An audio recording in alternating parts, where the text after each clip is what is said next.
glad I'm getting a haircut tomorrow. Yo, what's up, Smelly? How's it going, dog? How's it going?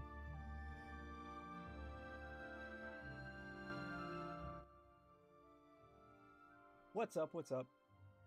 How am I? I'm doing alright. How are you? Getting a haircut tomorrow, finally. Long overdue. Yeah. Yep. How are you? Did you have a fun 4th of July weekend? Because, yeah, I did the whole, I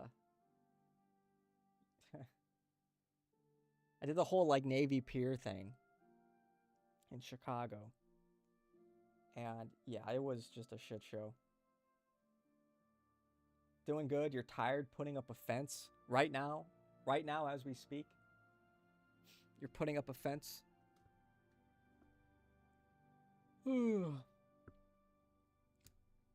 Today, I wanted to react to the debate between Alex Jones and Sneako.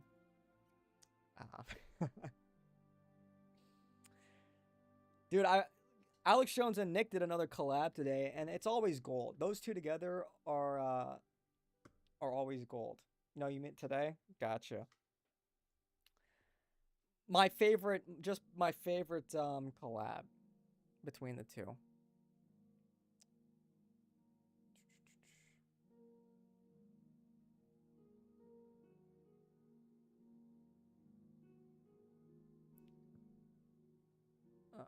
Why is Robert? This guy's like a crypto Jew. Not gonna lie, Uncle Alex cooked Sneako. I don't care if he was just yelling. I was laughing my ass off. Yeah, I saw some clips.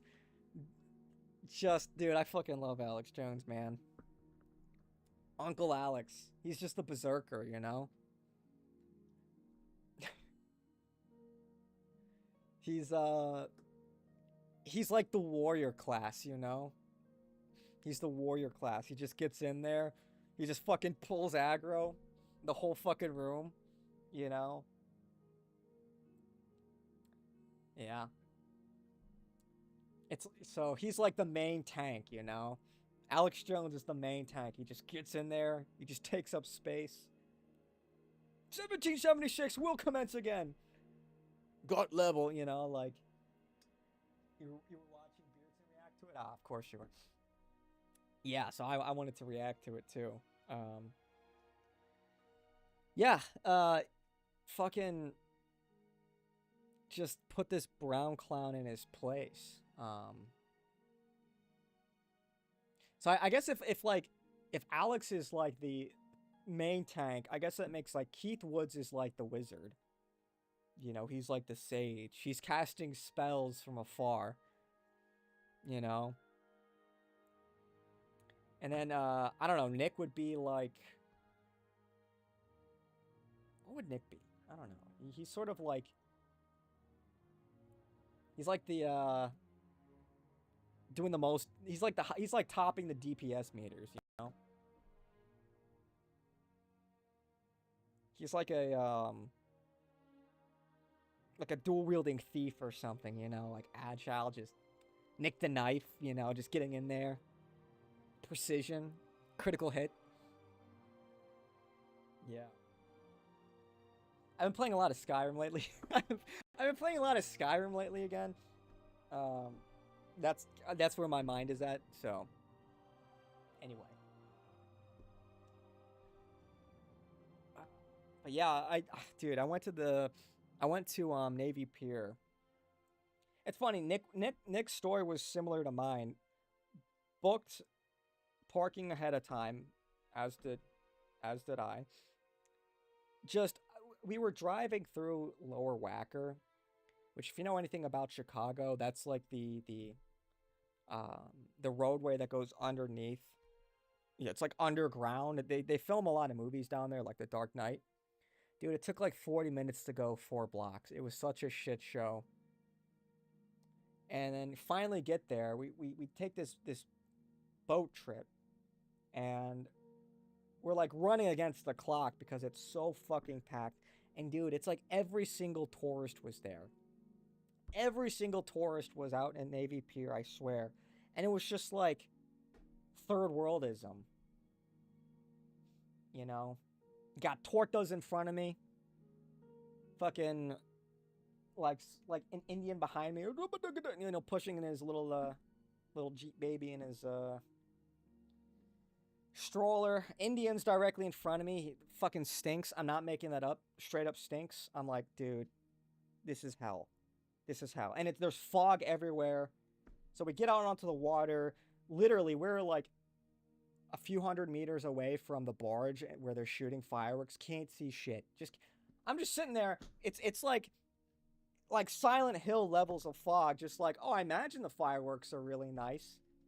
And it's just like third worldism. Everyone is like dysgenic and hideous out on it's just like, dude, I'm gonna cope, and I'm gonna assume that like all these people are like not like they're just tourists in town. Because like if this is really America, it's fucking cooked. But anyway, so it was just a pretty like bum experience. Yo, what's up, Atlas? How's it going, dog? My mic is quiet. I can bump this shit up. It's not just you? Okay. I'll bump this shit up. Let me double check.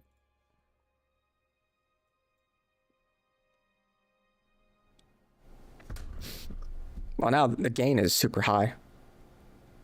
I don't know if that's... Let me check my compressor. Wait, why are all these...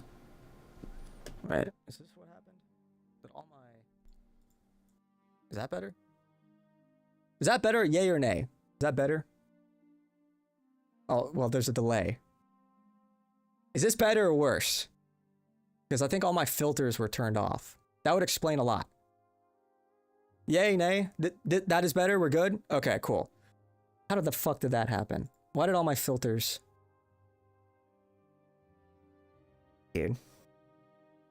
Yeah. Yeah, thanks, Smelly. Thanks, you come in here, you let me yap for like 5 minutes, you don't say a damn thing. What the fuck, man? Okay, okay. Just like, what? You just... your own people sometimes.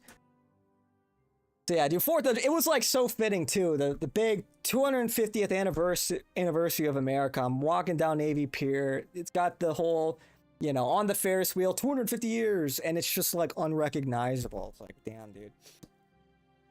Like, does anybody even give a shit? It's like, it's kind of fitting. You can't even see the fireworks. Yeah, it was a mess. At least you need to show Mello your voice changer. You turned your phone up, I bet. Dude, yeah, what do you mean voice changers? Atlas, is your voice not that deep? Atlas, actually, you actually sound like this, but you put the voice changer on. Oh yeah, I've got a sultry voice. It's a charade. The whole thing is a facade. Fake. The whole time we all think Atlas has this deep, resonant, booming radio voice. It's just a voice changer. Sounds like Pee Wee Herman. Imagine. Imagine. My bad, I don't jump when you say. Okay, you're gonna gaslight me. You're gonna gaslight me now. You can't let me know. Hey, your mic's kind of low. You're just gonna watch me like speak, like yell into the void.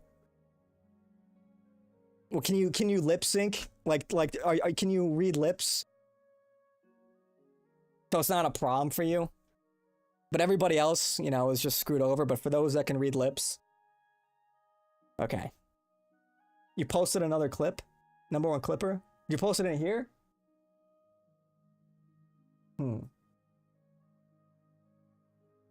Cosmo Wanda. Yo, what's up, SSB? Yeah, there was you missed it. Well, we're going to react to it right now. I know some people already watched Spirits and react to it, but we're gonna do it again, okay? Some people that watched it live.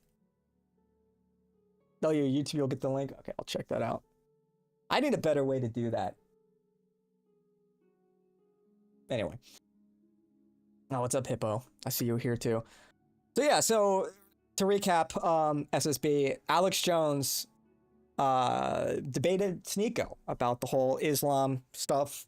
Sneako's getting clowned on because he's a fucking retard. And I tweeted this. Follow my Twitter if you don't already.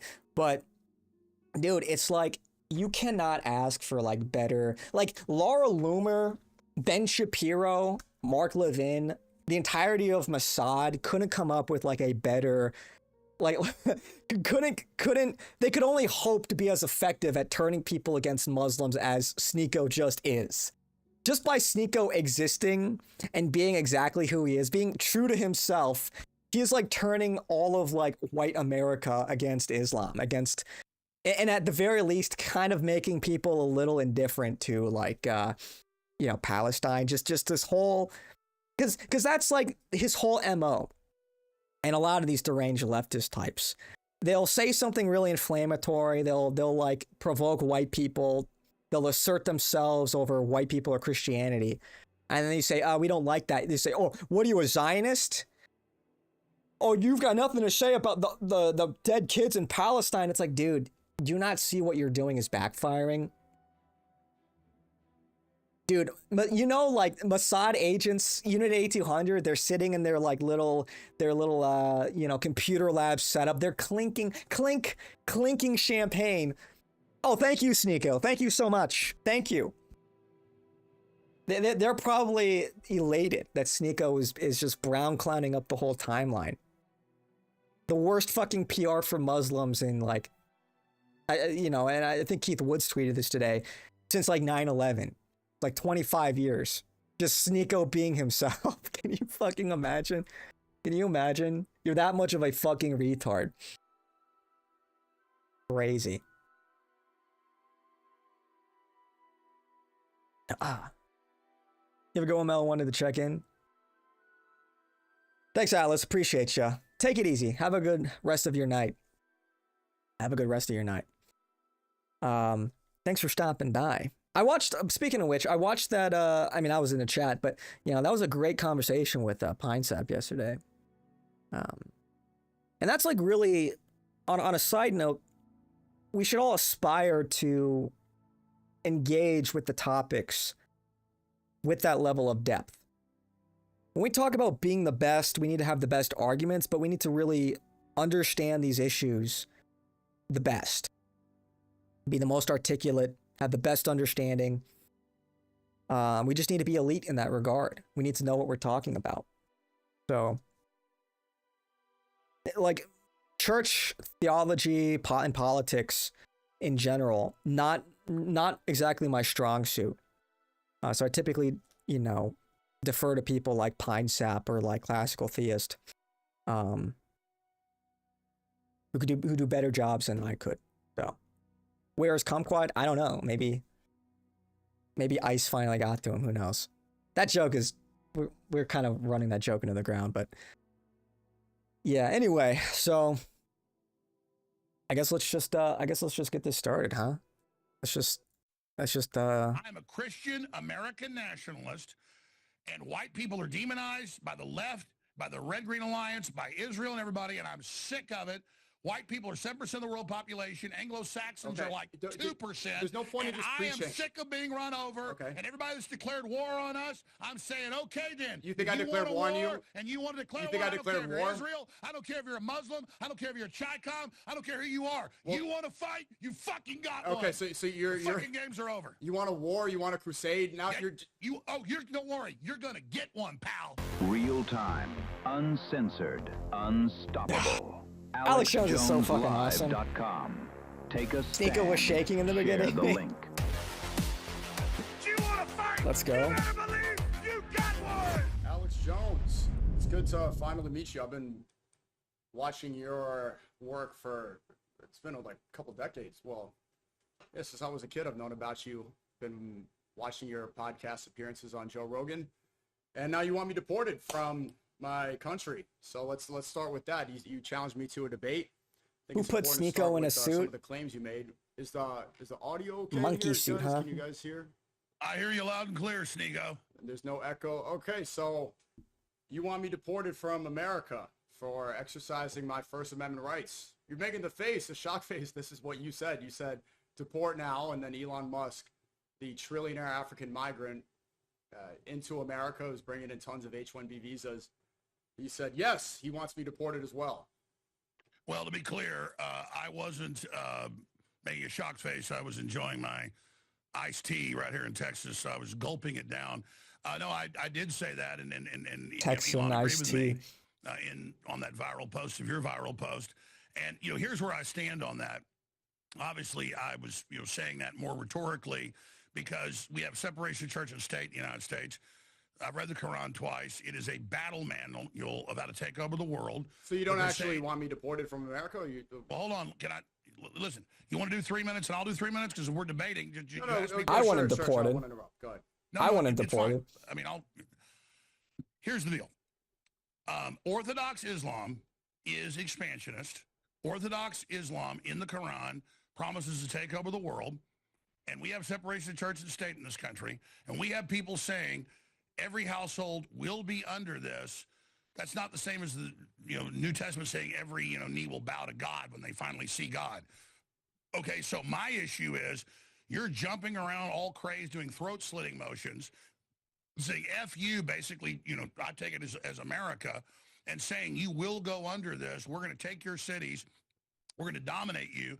And I've seen thousands of imams say all this. And if you don't convert, we're allowed to take your women and use them as sex slaves and all the rest of it. It pisses me off when somebody they say says, that all the time. Imams say that all the time.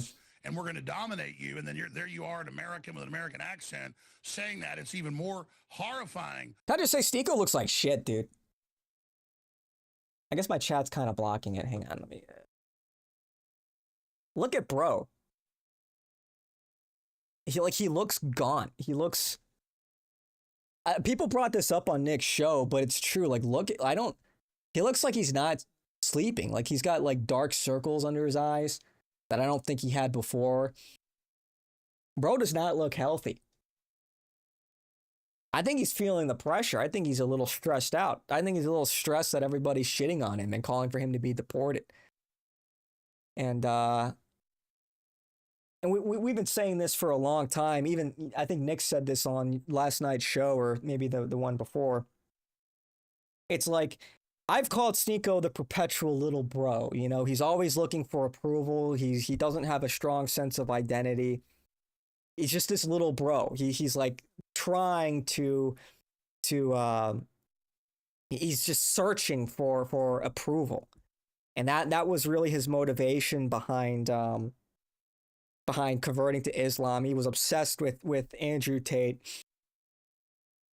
And I think this is really no different, man. I really think this is no different. And so we know what he cares about. We know that that's one of his primary motivators is approval. And now that everybody fucking hates him, I do think that's really bothering him. I do think that's really bothering him. And again, the only people that are fucking with him are not American. They're either these other Muslim, brown people in New York City, or just non-Americans. His chat, all of his clippers are from India or Pakistan. I know India is mostly Hindu, but just these third worldist types, these anti-white, disingenuous third worldists that will only use liberalism as a vessel to spread their own ideology. Double standard. Alex hitting the blunt throughout. This was funny. Blunt. I don't think he was hitting a blunt. Was he hitting a cigar? His wilts went dislike and withers away underscore. Nick feeds on C. True. Nick just clocks it. He smells it like a shark smelling blood in the water. Bro is terrified. Bro is feeling the pressure, and Nick is just turning the knife. Nick the knife is just turning the knife. You love to see it. Look at his eyes, man. He looks terrified. Alex is losing weight. Yeah, the ultramethylene blue. It's all the ultramethylene blue. So to people, and it basically starts a war. So I'd love to see a reformation in Islam like we had in Christianity back when some of the Catholics were trying to force people, to follow what they said, or they would burn them at the stake. Okay, so Islam needs a reformation. Well, those people had to be burned at the stake. But there are. Yeah, I know what he's saying, and I'll steel man Alex's point, but yeah, there were a lot of people that needed to be burned at the stake. Let's just be like, there are people today that would be burned at the stake. I think in general we have more means, just like detain or rehabilitate people than they did back during like the Inquisition.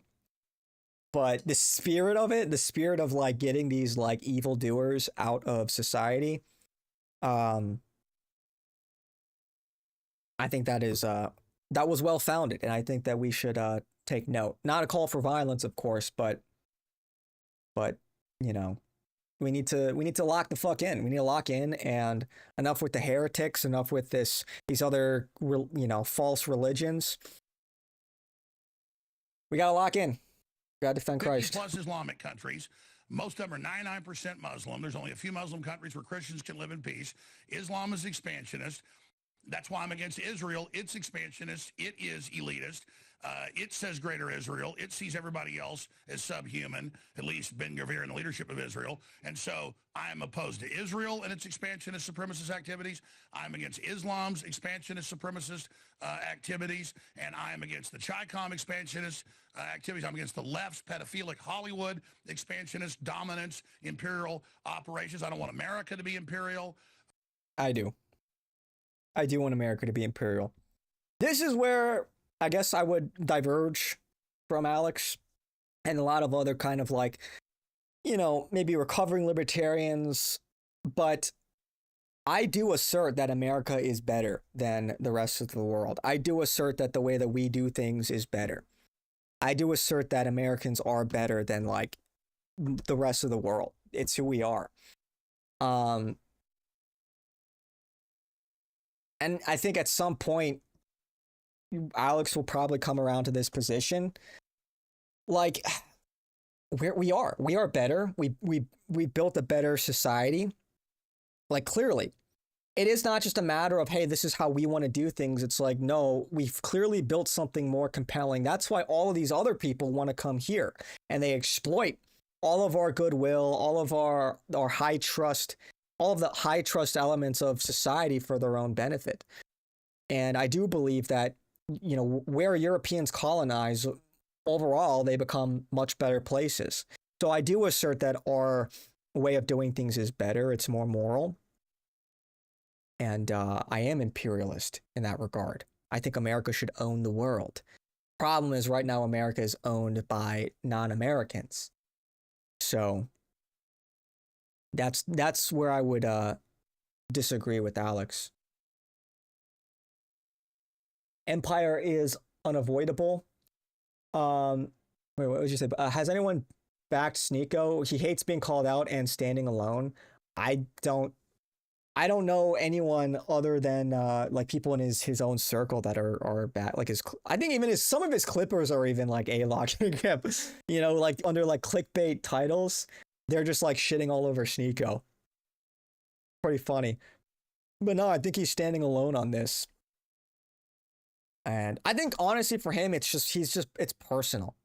He has no sense of identity. He's glommed onto Islam because it's a brown religion like him. He's too brown. He feels for American nationalism or for Christianity, which, look, that's not true. But, he's got these hangups. He has this ethnic resentment clearly. This chip on his shoulder, and that I think is guiding his decision-making process. And so he's just lashing out. It's like this impotent rage. Like he feels like totally like ethnically and politically homeless.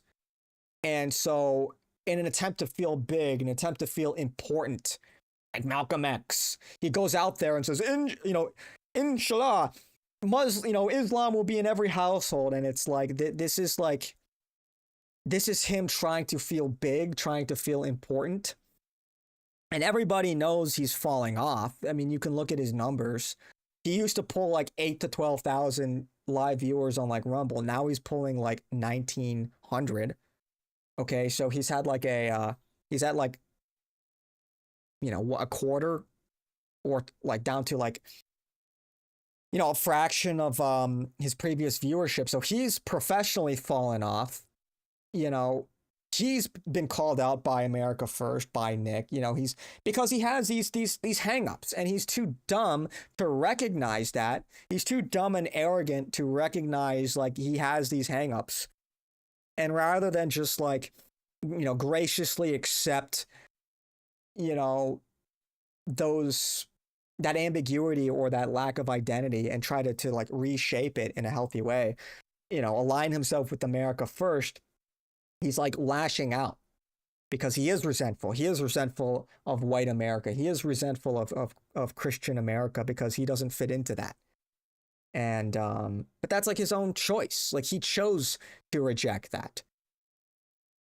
And a lot of people feel like, a lot of non-white people feel this way. It's like, and you just ask the question, like, what's wrong with these fucking people?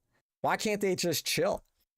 You know, why? But there's no humility. There's no humility. They live unexamined lives. And they are just, they're really guided by their emotions. And rather than be like thankful that he lives in America that allows him to be a brown clown, he wants to shit all over America. So it's like, that's why it's like he should be deported. Like, okay, like what he's advocating for, Islam in every American household, is clearly antithetical to America by nature.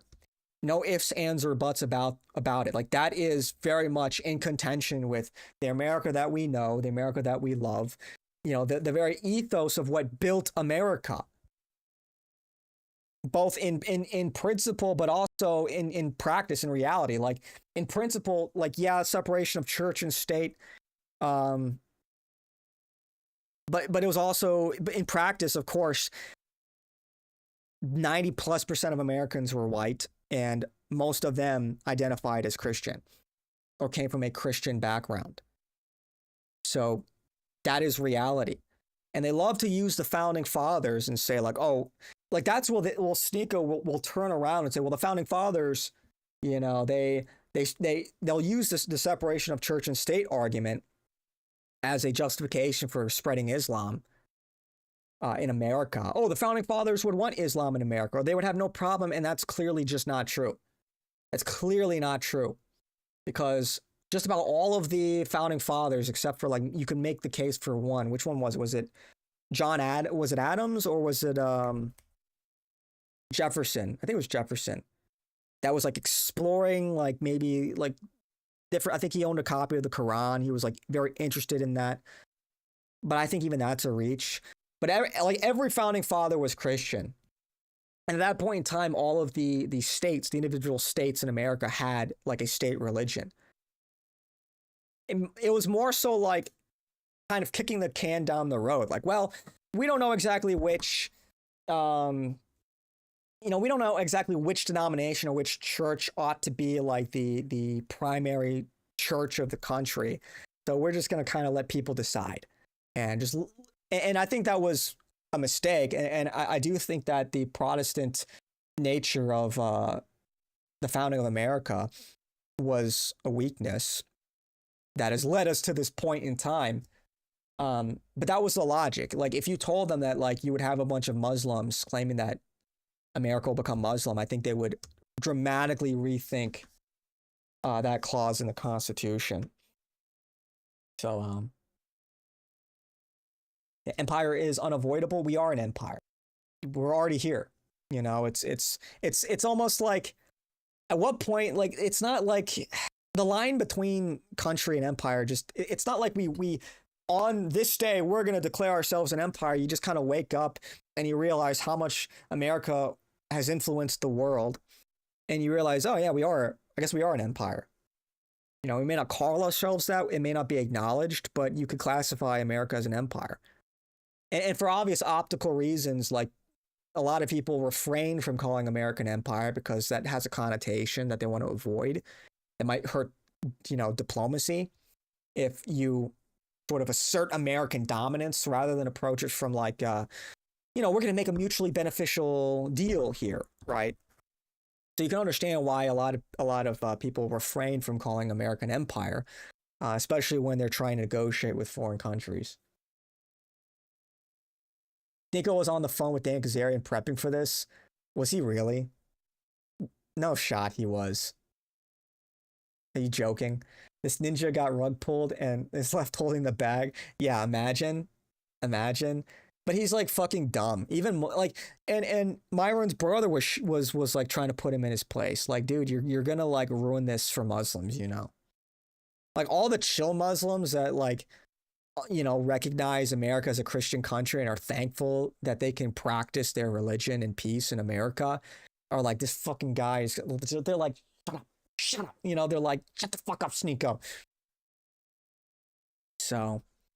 Yeah, like it is. But again, like that is kind of the expectation. Like, look, Muslims, you got to put this fucking clown in his place. You got to disavow him. You do. That is like the bare fucking minimum. That's the bare fucking minimum. Otherwise, we kind of have a problem. So, how are we going to reach like racial harmony or whatever, or at least diminish the problems of diversity? We need accountability.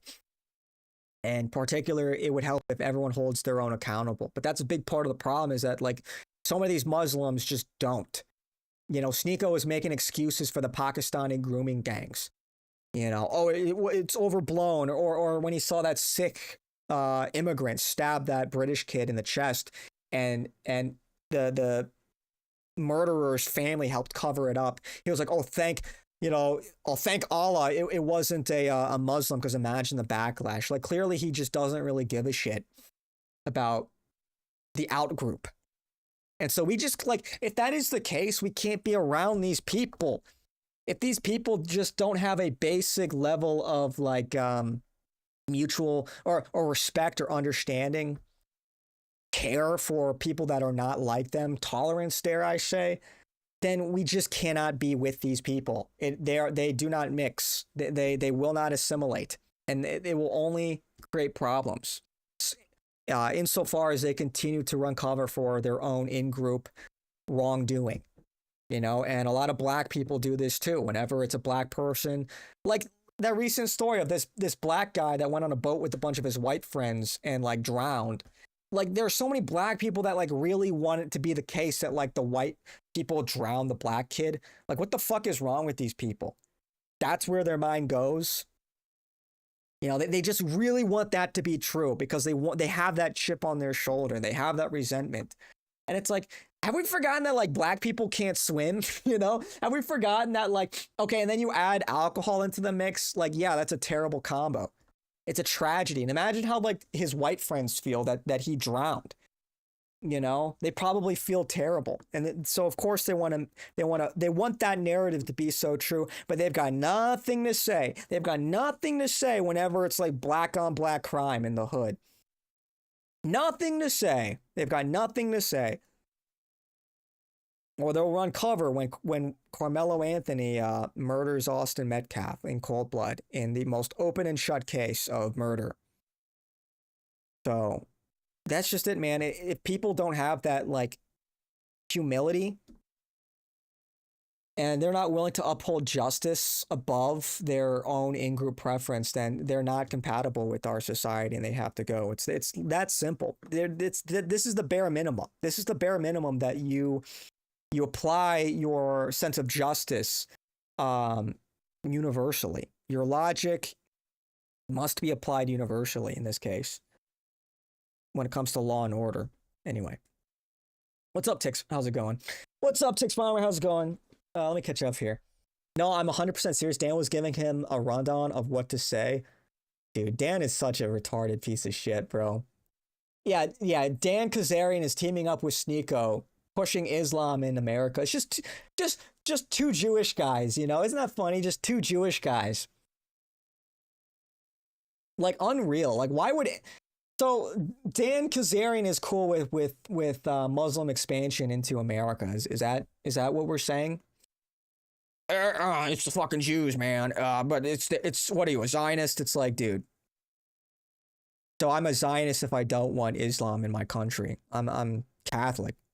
I believe Christ is king. I believe Christianity is the truth. And I believe these Muslims are wrong, and I don't want them here. Simple as.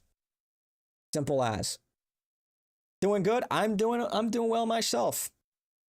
I'm doing well myself. I've been loving the Sneako A-logging. It's delicious. It's absolutely delectable. It's times like these that just, make it all worth it, huh? The brain rot. How's it going, Doug? Jefferson was not a Christian. Alexander Hamilton tried to get an amendment making Christianity a prerequisite for running for office. Yeah, it was Jefferson. Yeah. Yeah, Hamilton, W. Hamilton. Speaking of empire, Elon is floating the idea of exile for regime haters. I've got mixed opinions on Elon, and I think I've expressed them before. A lot of this stuff is ostensibly good, but again, never forget he's a trillionaire.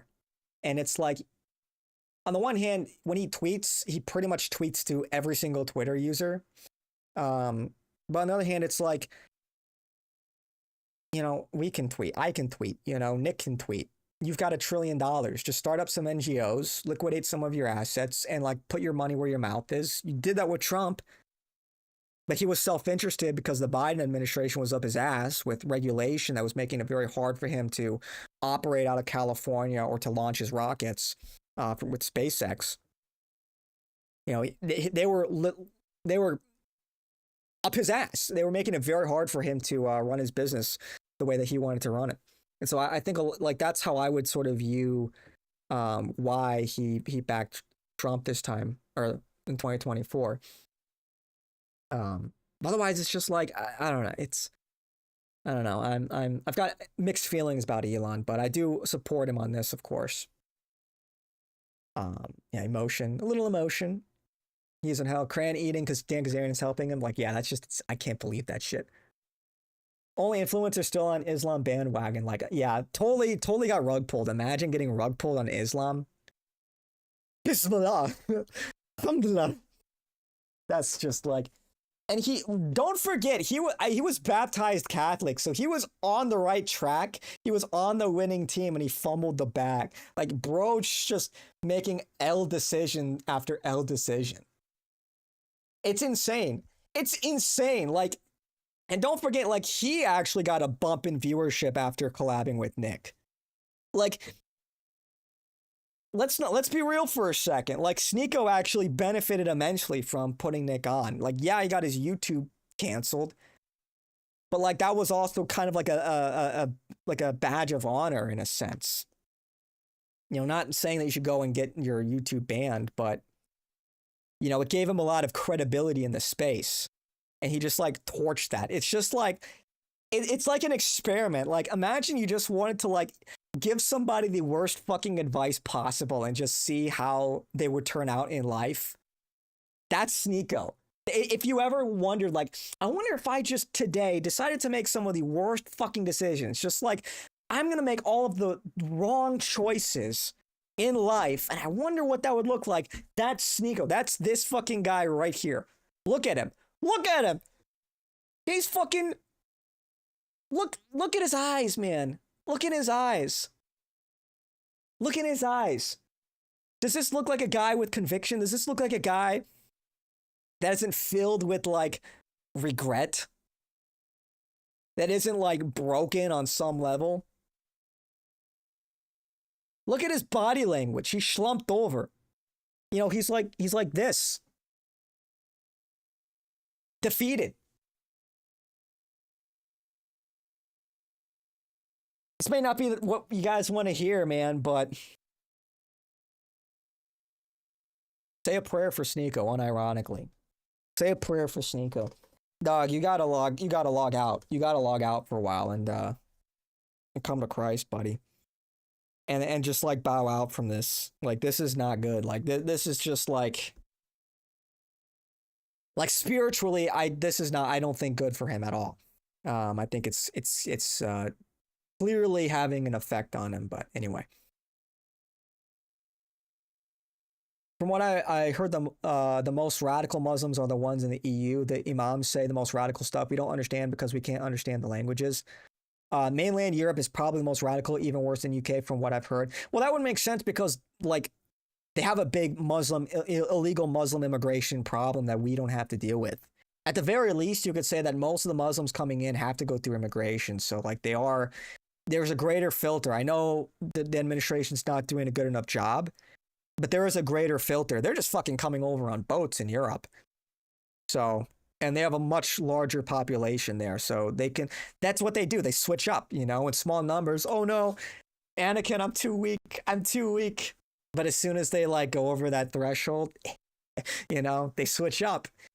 Actually, this is our land now. This is a Muslim land now. We outnumber you. Inshallah, like that's what they do. The switch up is just so obvious. I'm slipping back into my low IQ anti-Semitism. I'm here for it. Feels like a favorite old blanket. Elon only frame mugs when he visits mosques and synagogues. Elon's a big guy. Big guy.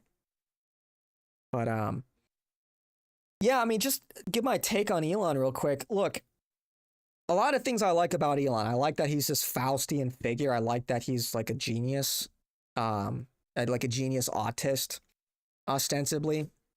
That he started all of these very successful, transformative companies like Tesla, like SpaceX. But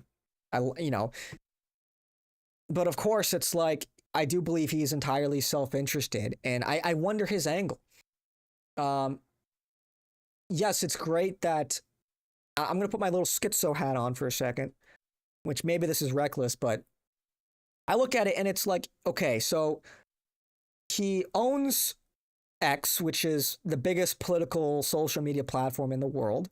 It has a very big impact on people's political thinking. This is where the conversation is largely happening. He owns the third largest AI company in the world. He has an affiliation with Peter Thiel and, Palantir, PayPal Mafia. Under the guise of Doge, Palantir was embedded into pretty much every single American federal agency under the guise of cost cutting. And now that Doge is no longer there, it's defunct. Well, Palantir remains. That's suspect. And you could argue under the guise of free speech, he's letting everybody and anyone just mostly say whatever they want on Twitter. And now he's supporting this movie, Citizen Vigilante, this exploitation movie, which is like a shitty UA Bowl movie. Is there like an incitement there? Is there an intention to like incite violence with that film? And he's spreading it throughout all of Twitter. But importantly, it's like maybe not so much what he's doing, but what he's not doing. Why doesn't he have an enormous NGO network influencing politics in both America and Europe? He could. He very easily could. Why isn't he? And I know of course he would face a lot of opposition and friction, but it's almost like, let's take a step back. You have the richest man in the world posting about like white replacement on Twitter. You think that certain people would be freaking the fuck out right now? You think that certain people and interest groups would be like, Elon is like Hitler too? And some people do legitimately say that, but a lot of those people are coming from like libtards that don't really differentiate between like Elon Musk and like Nick Fuentes in terms of ideology, or even people further to the right. But you would think that like a lot of the moneyed interests would like be very threatened by Elon and what he's saying. But outside of like, attacking his businesses, and because, they've been hostile somewhat to Elon for a while, but outside of that, oh shit. Oh, thanks, Smelly. Appreciate the $3. Appreciate you. 07. Appreciate you. Outside, what was the fuck? They kind of trimmed me up a little. What was I saying? Damn it.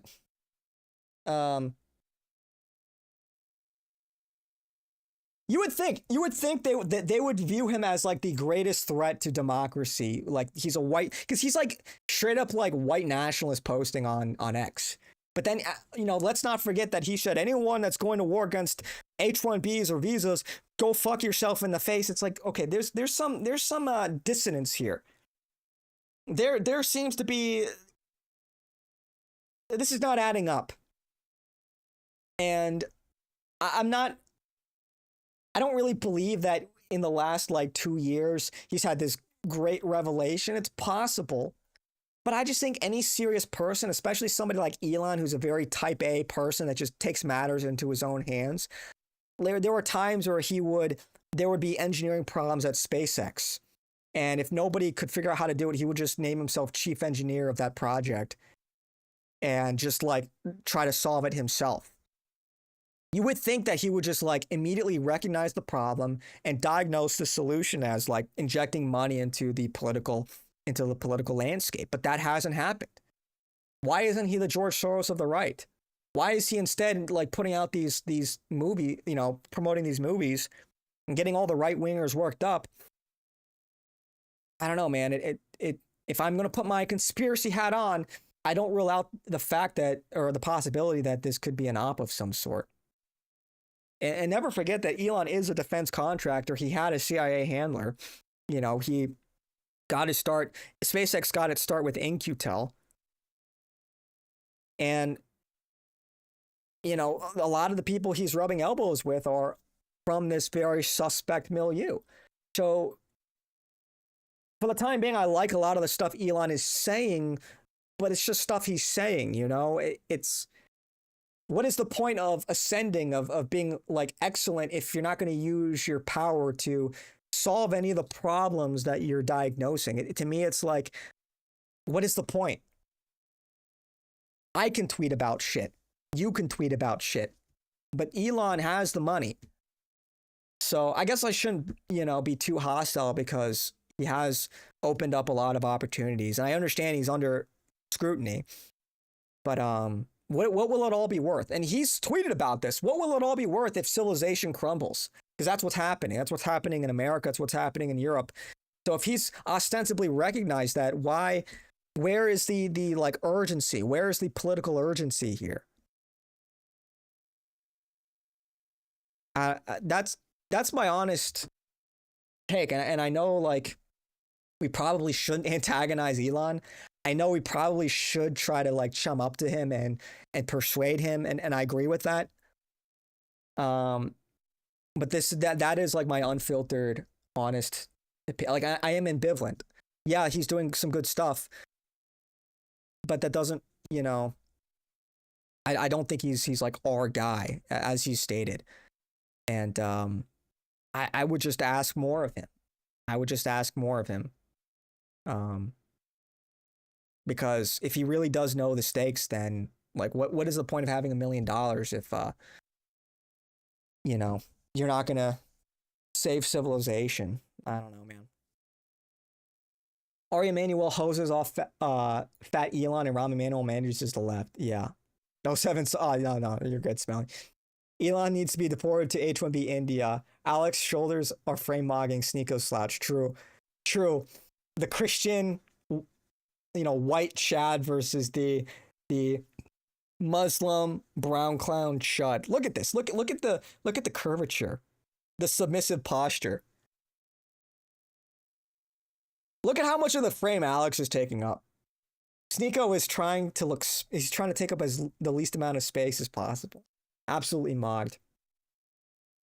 At the end of the day, if you look at Elon as a political ledger, he is in the red for America First. Hot take, but I don't care. He has X, which doesn't really influence Gen Z and younger or Gen X or older, but not many millennials are on X either. Cringe tech lib at least, insidious whale at worst. Well, the thing about X, I think it does have an influence on Gen Z. I would say Instagram has a much bigger one. But for the politically minded, this is where the conversation is happening. There are people getting red-pilled on Instagram Reels, believe it or not. That is a thing. A lot of people got red-pilled last year through Instagram Reels. But the actual conversation for those that are politically minded, and that's what we really care about. it's happening here on X. So even though there are bigger platforms, YouTube is a bigger platform. When it comes to like shaping people's political opinions, I think X is having a larger impact. And it's having an impact because think about the people that come to X are interested in politics, that are politically minded. And many of those people are more likely to get involved in politics versus somebody just like, you know, they're scrolling through Instagram reels and they're just in it for entertainment, you know? Anyway.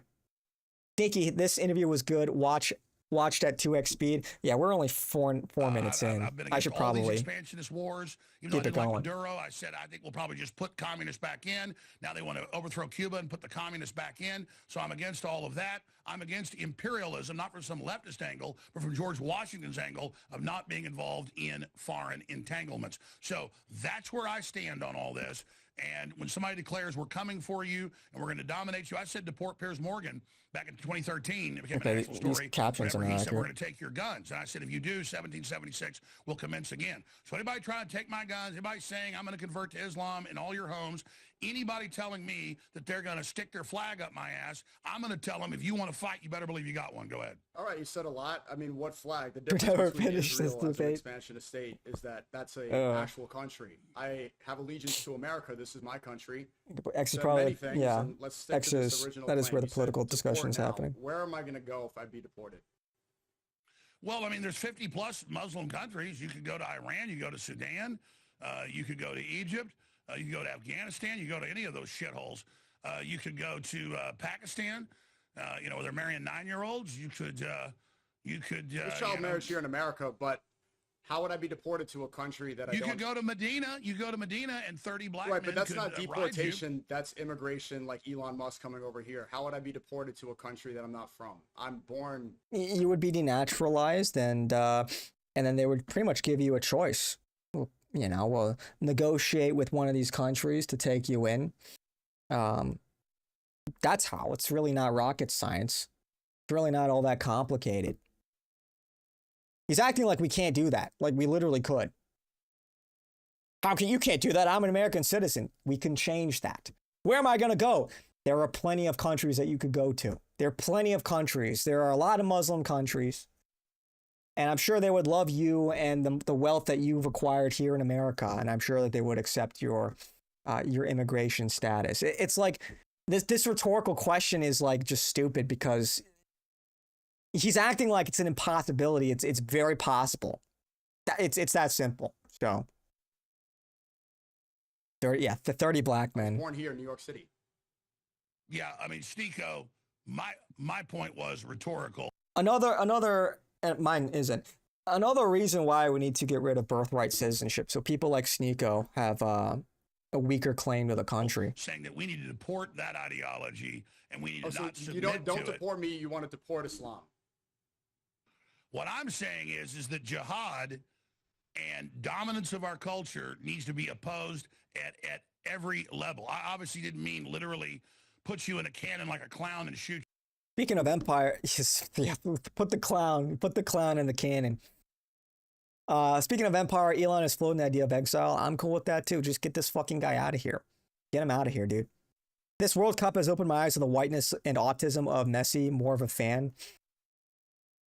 Yeah, it's hard not to love the edits, isn't it? It's just everything about it is just awesome. Messi the GOAT. You know, over to a Muslim country. And I said I meant it as an allegory. You also said that I was trying to get vigilantes to kill you. I said my snake or Black Widow analogy was not talking about violence, but why I have a phobia of pouring gasoline on myself and lighting myself on fire, or jumping off a 5,000-foot cliff, or playing with black widows in my hand, or playing with rattlesnakes. You have those phobias because it's a natural thing to something your brain recognizes I scared is you? dangerous. You're scared of me? I am absolutely scared of giant hordes of third world populations that keep women as slaves and Oh, you get said me. You 9-year-olds said you pregnant. want to deport him now. You're scared of me? Sneako. You're advocating for more Muslims, more Islam in America. Okay? Yeah, we don't want you here, dude. That's simple. Individually?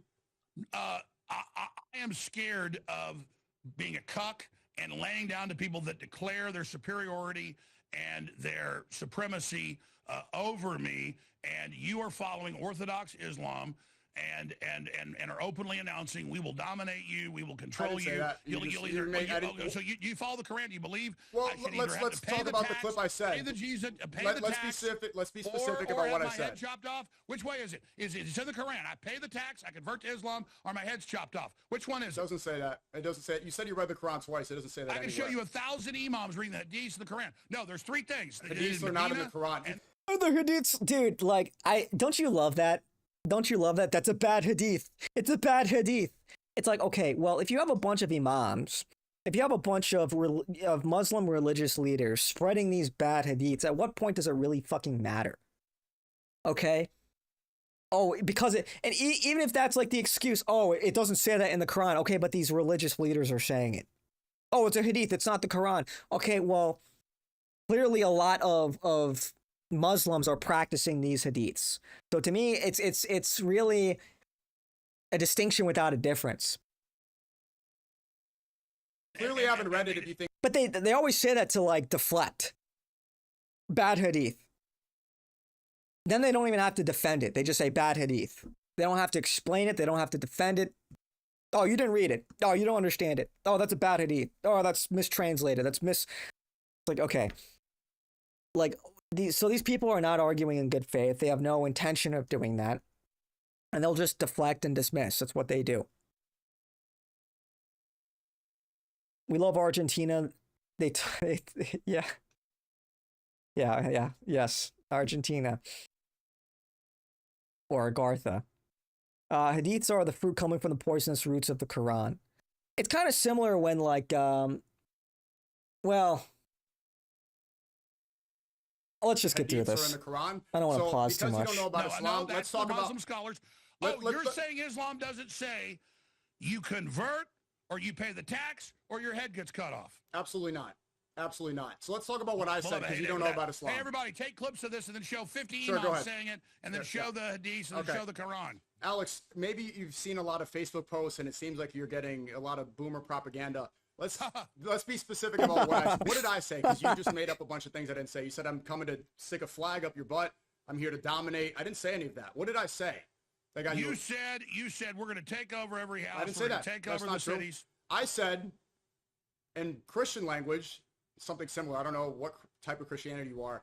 Every knee will bow, every tongue confess. Yeah. We knew that was coming. The whole world becomes Muslim.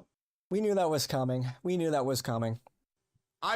And really, what that means is, like, at the end of your life, you will see Christ. Your knee will bow regardless. The context is obviously different. The context is obvious. When Sneako is going out there and saying, this is New Yorkistan, this, every house will be Muslim, that's a very different context.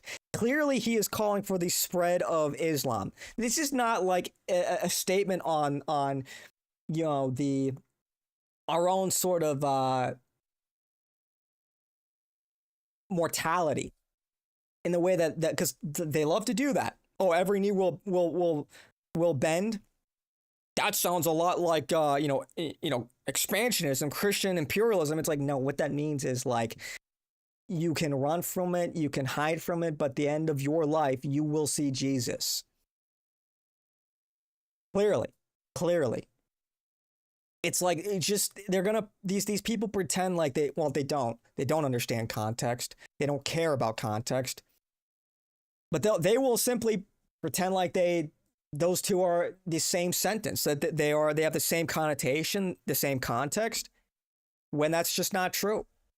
And the same can be said about how Christianity has primarily spread versus Islam. One was through peace, one was through word of mouth and demonstration of one's actions and virtues, and the other was primarily through conquest and slavery. Okay? Let's keep pretending like we don't understand how shit works, right? Let's pretend like we don't understand language here. On that Argentinian off timing. Sneako is doing sneaky things with his rhetoric. It's just so Muslim. They do this all the fucking time. Oh, you believe this? Well, what about Christians? Christians say something very similar. It's like, yeah, fuckface. It's like very different context. And they're not saying the same thing. This for the world. I want you to have the truth. Christians want other people to become Christian too. Why should I hide? Why should I act like I don't want goodness for other people? Of course, inshallah, do you know what this means? If you know, you read the Quran. What is inshallah? God willing. So it's not up to me. It's not up to any force. It's not up to anybody forcing you and converting you with the sword and Yes, it is, dude. Yes, it is, bro. Oh, yeah, Islam never does that. Hey, Muslims always bitch about the Crusades. Were the Crusades a response to 700 years of Muslim invasion? Did the Muslims take Spain and put over 2 million women into sex slavery? Well, if you want to talk about Christian expansion, we can too. But in the Quran, it says that you don't force anybody to convert. People willingly accept Islam. Nobody is trying to spread it by the sword. I want people to... willingly accept Islam. Otherwise, they'll be castrated. Otherwise, they'll be sold into slavery. Or they'll be heavily taxed. Or killed. Oh, I guess when you put it that way, yeah, I guess people, why wouldn't they accept Islam? Hear the truth and accept it. That's why I say, inshallah. Convert, pay the tax, or have your head cut off. There you go. Convert, pay the tax, or have your head cut off. You don't know about Islam, so you might just... You should avoid this stuff, and let's talk about what I said. You're just hoping people don't know. I do know. You didn't think I knew what inshallah meant. Like the Jews in Israel? Yeah. Well, what specifically about Jews in Israel? What all that means? Yeah, but you said that I'm trying to force it and stick a flag up your butt. I didn't say any of this stuff. Dude, you were going, fuck you to the camera. You were sitting there. You want to know why I said this? Whose throat you going to slit? You're like, fuck you, we're taking over. I didn't say that. Yeah, I didn't say that. Like what the Muslim invaders we're taking over on their Zodiac boats with Soros. What's the Muslim population in America? And then you got the 200 to 1 Muslims raping and stabbing and murdering people all over Europe and running over people. 200 to 1. Even according to Tommy Robinson on the Epstein list, the majority of pedophiles in the UK are white Christians. It's not even the Pakistani grooming gangs. There are no doubt there are a bunch of pedophiles in the UK. Yeah, and there's no doubt that the Muslims. According. Does this guy know what per capita is? Tommy Robinson is predominantly white people. And pick the little girls up and put them in dog cages. Okay, before we get all heated, let's talk about what I said. Okay, there's a lot of things, and you're spreading a lot of. It seems like you don't really know about Islam. What I said was God willing. Okay, see that's a throwaway line. That's just. You met an Egyptian Coptic today. His Egyptian language was banned when the Arabs invaded.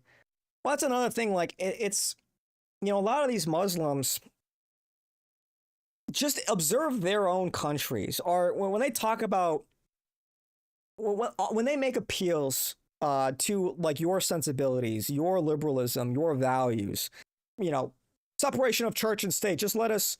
worship Islam in peace in America, or Muslim. Let's be Muslim in peace in America. Do they do the same thing to Christians in Muslim countries? Oh shit! Thanks, Brain Rot. Okay, well, thanks for that. Okay, all right, okay. Muslims worship God, which God?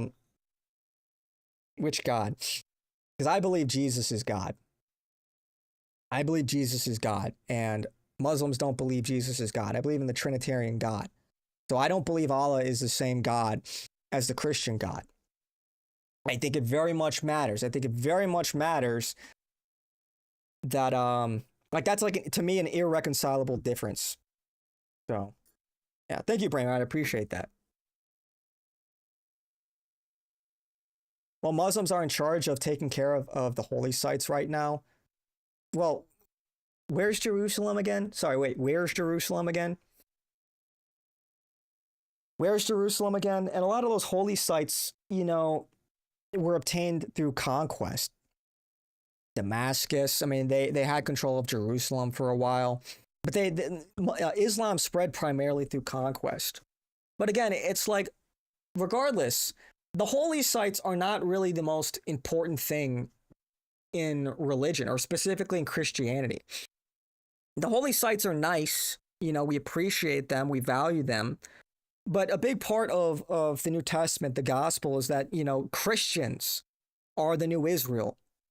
You go out and you spread the good work of Christ. Yeah, the good work and the good words of Christ. And that's what really matters. Because, at the end of the day, Jerusalem, Damascus, wherever. It's just it's a place. It is a place, and what really matters are the people that inhabit these places. So Google Palestine before 1940. Yeah, I know, but right now, Jews control the holy sites. But yeah, dude, you're not. Jesus was Jewish, Middle Eastern, Palestinian. You know that, right? Oh, here we go, dude. Okay. Okay. Jesus was Jew. Okay. What is your point exactly? What is your point? Do Muslims worship Jesus? No. At this rate, Mello will watch this debate over the course of 10 streams minimum. Yeah, I know, right? Israel blocked the Catholic Archbishop during Holy Week from visiting the Church of the Holy Sepulchre. Who controls the holy sites? God is not Jewish, man. No, God is God. God is God. He transcends all of that. You know, are you capable of abstract thought? You think, and that's another thing. Like, do you understand that like God might not abide by the same rules that we have to abide by? Like, God is an infinite being. So when people struggle to understand the Trinity, it's like you think that God can't be three things in one. Why? Exactly. Jesus was God. He is God. Yes. Man, we are stuck on like 101 stuff here. Jesus was fully man and fully God. What is hard to understand about that? So, yeah, we've been live for like an hour and we are 10 minutes into this looks shit. like you don't know. You're like, what does inshallah mean? You sit there, and what we're going to do with this is, Sneako, is we're going to take what you said, we're going to show the Quran, we're going to show the Hadith, we're going to show the destination imams, Absolutely. top one. God can't be human. Why not? Why can't he? Explain to me why God can't be human. You know, and that's the thing. It's like Jesus loves, like God loves us so much that he can't, like he manifested himself as a human to live as we do, to demonstrate how we ought to live ourselves, to be the example, and to die for us. That's how much God loves us. How else is he going to do that without being human? Not only was it and not only was it for him to reach us and to meet us where we are so we can better understand, but also so he can better understand. Because how could a God, and God is obviously omnipotent, but think about it. Like, how could God understand how we immortal, how a mortal being lives? How can an omnipotent, timeless being understand our struggle as human beings? So,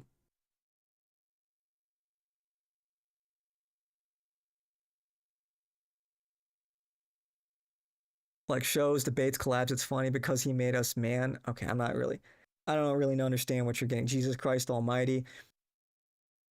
So why did Jesus call out to Elah? So what? Okay, I like clearly I don't even know what you're talking about. Enjoying the journey, you are right. And for show, though, Smelly, we need a cool cold theme or something. I don't know if we need any of that, but On International Islamic TV, read the Quran. Saying read the Quran. You convert, you pay the tax, or we cut your head off. Okay, sure. There's two things here. So you're afraid of an Islamic takeover of America, right? And you're saying the thing I said, F you. Do you know that I was banned from Australia? The game that I was at, you said this was an Allahu Akbar rally. This was a World Cup game. Egypt was playing Australia. Egypt beat Australia. I'm happy. Australia banned me. Do you want to know why, Alex? Similar things that happened to you. Attacks. Australia.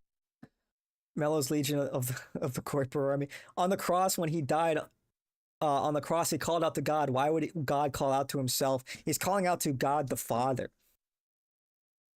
Because we believe in the Trinitarian God. There's God the Father, the Son, and then the Holy Spirit.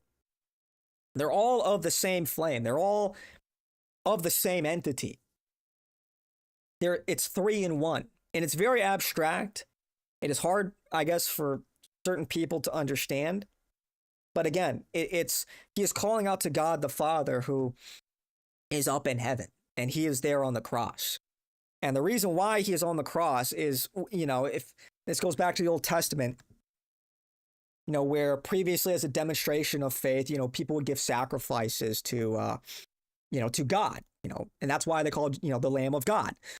And so Jesus dying for our sins, it's the fulfillment of this sort of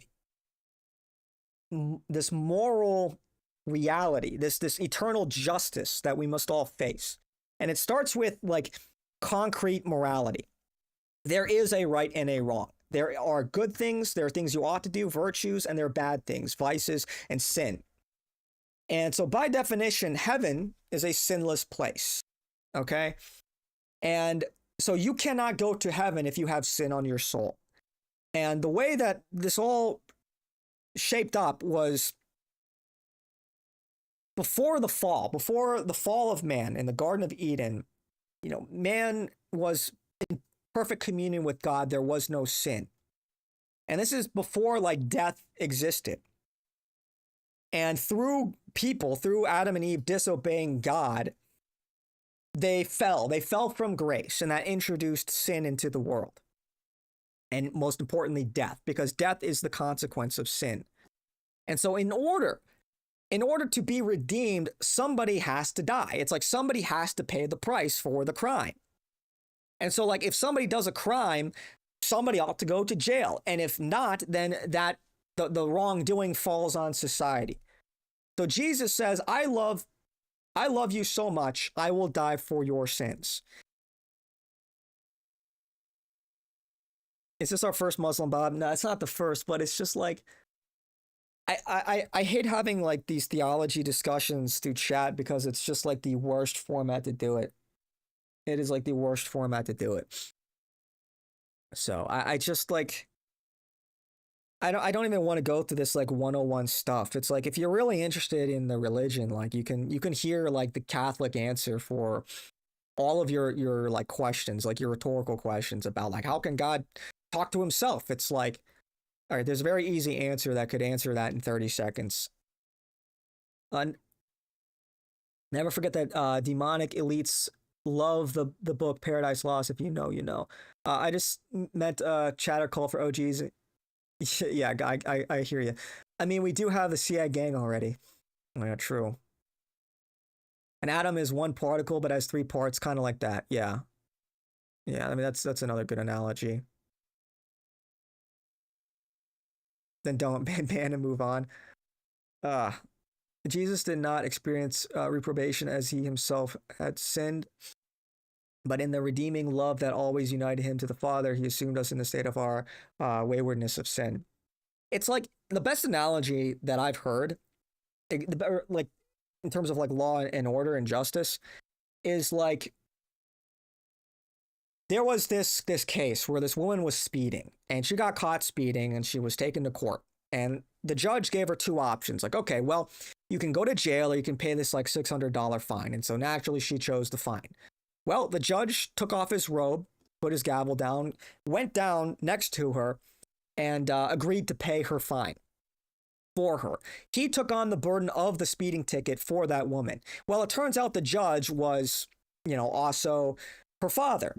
And so he has a duty to dispense justice, but he also loves his daughter unconditionally. And so he takes that burden upon himself. And so he, like, justice must be done, but it must fall upon somebody. And so Jesus says, I will die for your sins.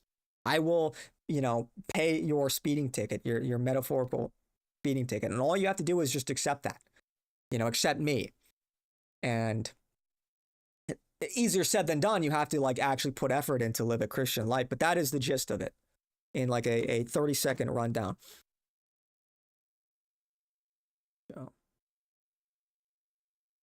Paradise Lost equals inversion of Christian theology, catalyst for AI, hyper-accelerationism. I've never read Paradise Lost. I'm not too familiar. I've heard of it, but I've never done that deep dive. Rip Dresden, Nagasaki, and Hiroshima. Well, yeah, I mean, there are a lot of places that have experienced mass destruction. Jesus is quoting the opening line in Psalm 22, my God, why have you forsaken me? Done rambling. Just remember we was kings and shit. Yeah. Anyway.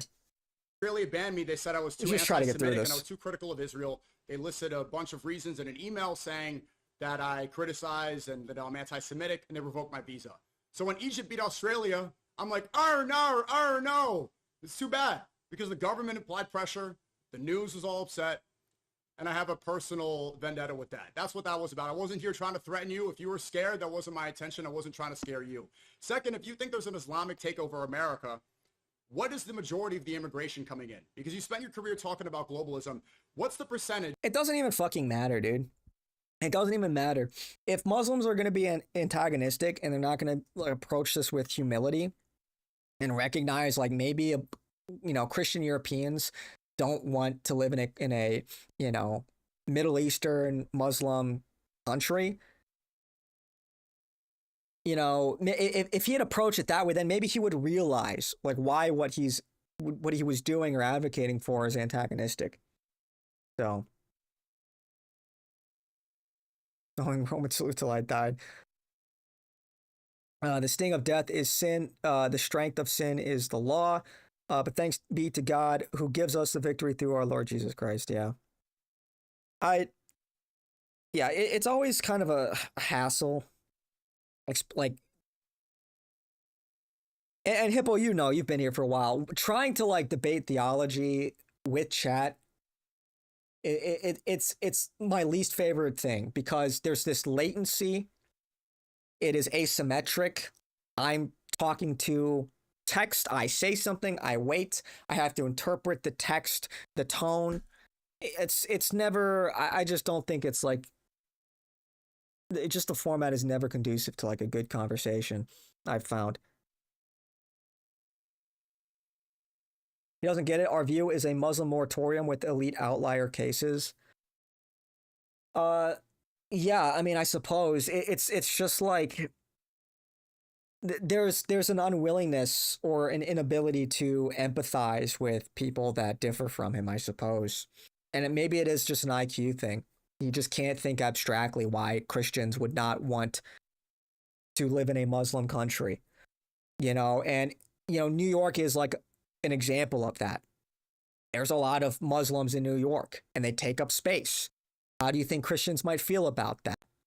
And Sneako will say, oh, well, it's not a big deal, but he'll advocate for more and more immigration into America. This is Mamdani's New York, he says. And so it's like there will come a time when, let's say, the Muslim population goes from 1% to 10%, hypothetically, where he'll say, well, now we're 10% of the population and we ought to be taken seriously and our voices ought to be heard more. And that's just how it goes. That's just, they will keep encroaching. They will take more and more and more. And they will say, we're here to stay. We're not going anywhere. I'm American. Leave us alone. There's a genocide going on. And then eventually, before you know it, they're going to be telling you how you ought to think or how they believe that America should be run once they outnumber you. And and that's just not even exclusive to like Muslims. But you see this with a lot of different ethnic groups that are mass migrating into America. So it's a problem. It's a problem. And even if they were like the best intentioned, just by nature of them being here, they take up space. And people are obviously naturally tribal. But that changes the country. That changes the makeup of the country in like every single way imaginable. So. Okay, I'm sorry. God bless you, channel. Okay. Okay, well. Just throw Corinthians at the Muslim Bobs. I just like, dude. When opening up with like, how can God be three things in one? I'm just like, dude, please, like. I'm like, all right, don't crash out. Don't crash out. Try to be patient. Try to explain it. That's why I'm trying to like crash course. 30 seconds, get through it as quickly as possible. Because a lot of these people just don't know any better. But it is like, brother, please, just like Google Catholic answers. If you were really interested, you would do that. It's the whole like snide, because a lot of them aren't genuine when they ask these questions. It's a rhetorical question for them. So, in the case of theological discussions, you are usually responding to our chat from 25 minutes ago. Plus, YouTube live stream chat not conducive to anything other than praise, trolling, jokes, and cringe. Yeah, that's true. Yeah, it's just yeah, it is not. It ain't it. It ain't it. Where is the majority of the immigration in America coming from? Do you know, Alex? Coming from, let me tell you, it's coming from Latin America, and then it is coming from Asia. It's coming from Africa. And again, and so he's going to make the case that, well, those are Christian countries. Those are Christian. It's like, okay, that doesn't. What does that have to do with Islam? What does the quantity really have to do with Islam? You're saying, oh, we're not here to. It's like you've stated this intention. You've had this inflammatory rhetoric. And rather than trying to assimilate and be good guests, you clearly antagonize. Fuck you, dude. It's like the quantity is like, we don't want more of that, but the essence of that we do not want. It doesn't matter if it's one Muslim or a million Muslims or a billion Muslims. We don't want that. We don't want that. And there's a level of which we might tolerate that if these people bend over backwards to be good guests and are graceful and humble, but we're not seeing that. So like clearly that is just a very sneaky way to like redirect the issue. You should have a bigger problem with these Christian immigrants. It's like, dude, as if he like doesn't understand the problem with this. First of all, like the problem of like illegal immigration from Latin America is, it's illegal immigration. It's too many. It's displacing American workers. It's disruptive, but it's also changing the demographics of the country. It is not simply just a religious problem. And these Muslims are also, they're not European, are they? At least the vast majority of them aren't European. They're some Middle Eastern or North African. So it isn't just like there are layers to this. So of course he's going to say, oh, you should care more about this other issue and not this issue. We can care about both. We can be critical of Israel.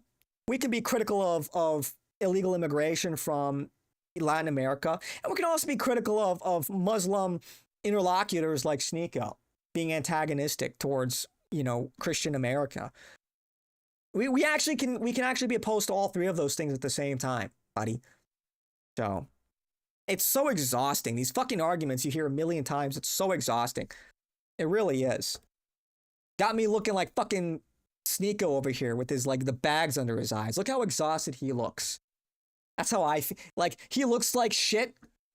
Hearing him talk is making me feel like how he looks. Just totally ridiculous. So, oh yeah, I can't forget the end towers.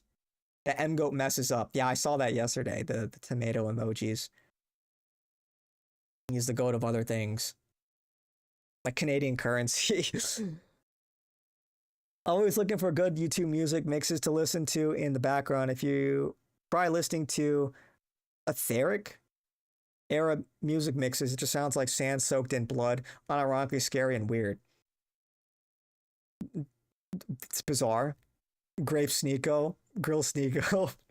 I will send the army. I'm pulling his hair. Panda eyes, if you know, you know. Oh, yeah. Yeah, hey. Panda eyes. Panda eyes. Maybe he found his 30 black 30 black men. He's absorbing their virile through his anus. Yeah. Through his butt cheeks. Yeah, he's yeah. Muslims, man, I tell you. From the Middle East is coming from India. The majority is coming from India, from China, and from the southern Mexican border. India is predominantly Hindu. Like, I already know what he's going to China fucking is say, man. I've heard this shit a million times. And Mexico predominantly Catholic. So if you're afraid of immigration and you want to protect your demographic, then the Catholic invasion coming in from Mexico. Catholic invasion. See how he frames it? See how he frames it? The Catholic invasion. So disingenuous. You know what it's like? It's like he hears these words and he tries to repurpose them for his own agenda, but he doesn't really fundamentally understand like the origin of these, like a lot of this terminology. Like he was clearly offended when, because a lot of, white nationalist guys were saying that people like Sneako or like Indians or, you know, are like Jewish bioweapons.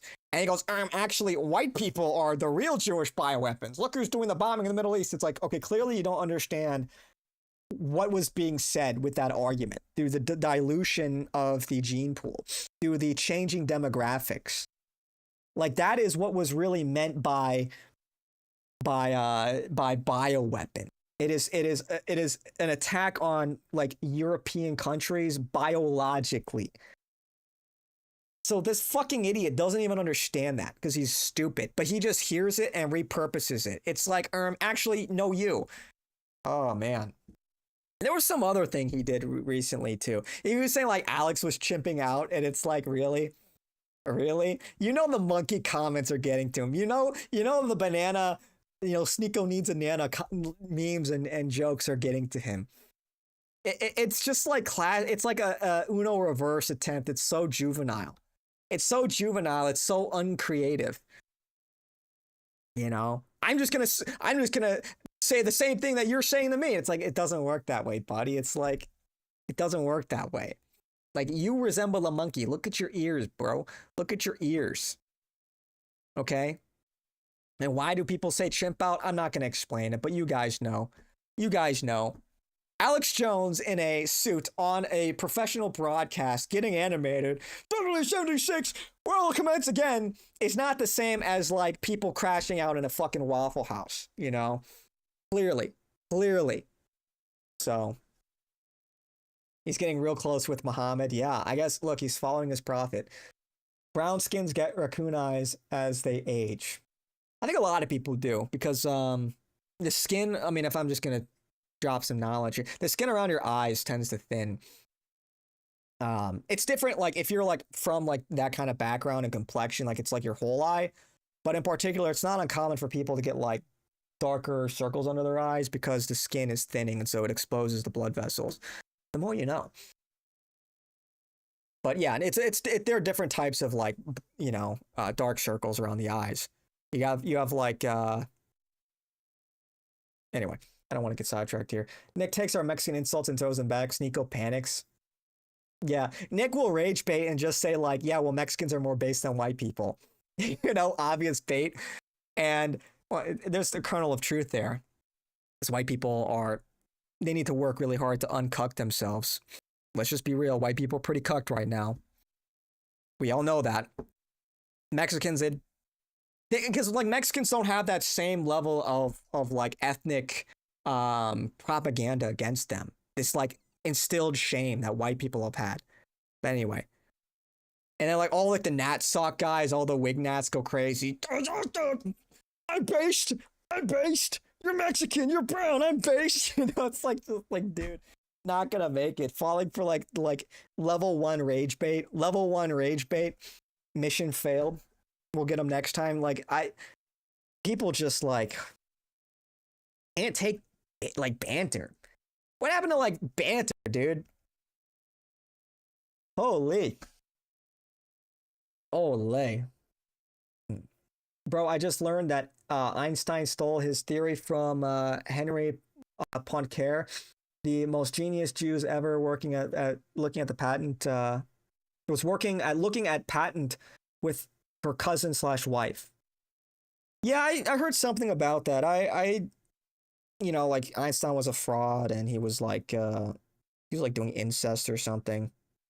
Like he like married, what was it, like his second cousin or something? Honestly, not super uncommon with like Ashkenazi Jews. But yeah, I heard something about that. I don't know all the details though about the whole lore behind that, but yeah. Up 1.3% a little bit of banter. of the American population. There's no takeover. Nobody's here trying to usher in Sharia law. Convert to Catholicism. India was 3 times the size it is 1,000 years ago, and it was Buddhist and Hindu. Now the biggest subgroup is and you got Kashmir and all those areas, and Pakistan used to be India. The Muslims take over everywhere they end up. The Quran is a battle manual. We have white politicians actively working against white people. It really do be your own kind. It really do. It really do.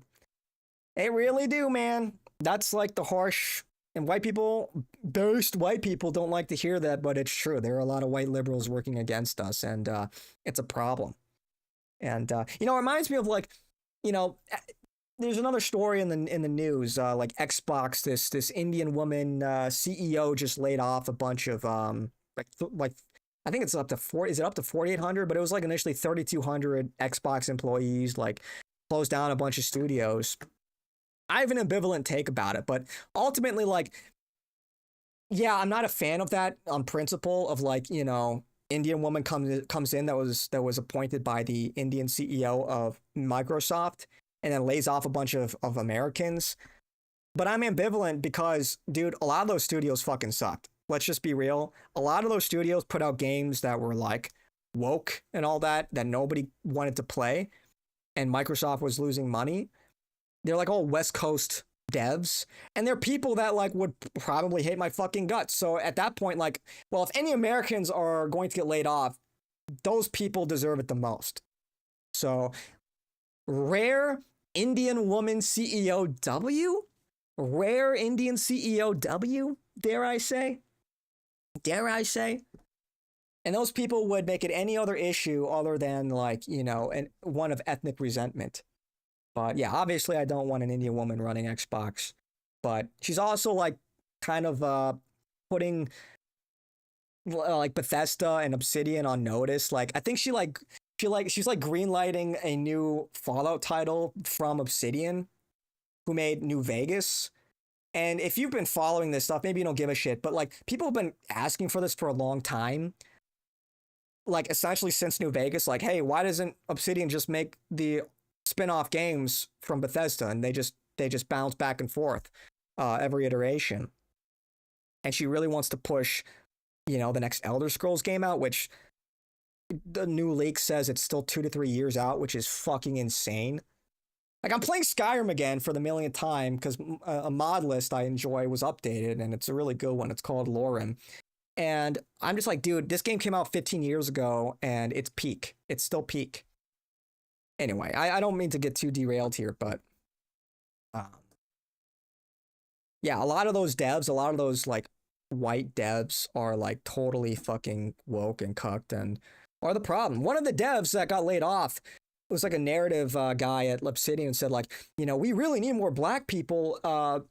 We really need to hire more black people on the narrative team. One day, I hope that a black guy takes my job. And it's like, well, you got what you wished for, man. You got what you wished for.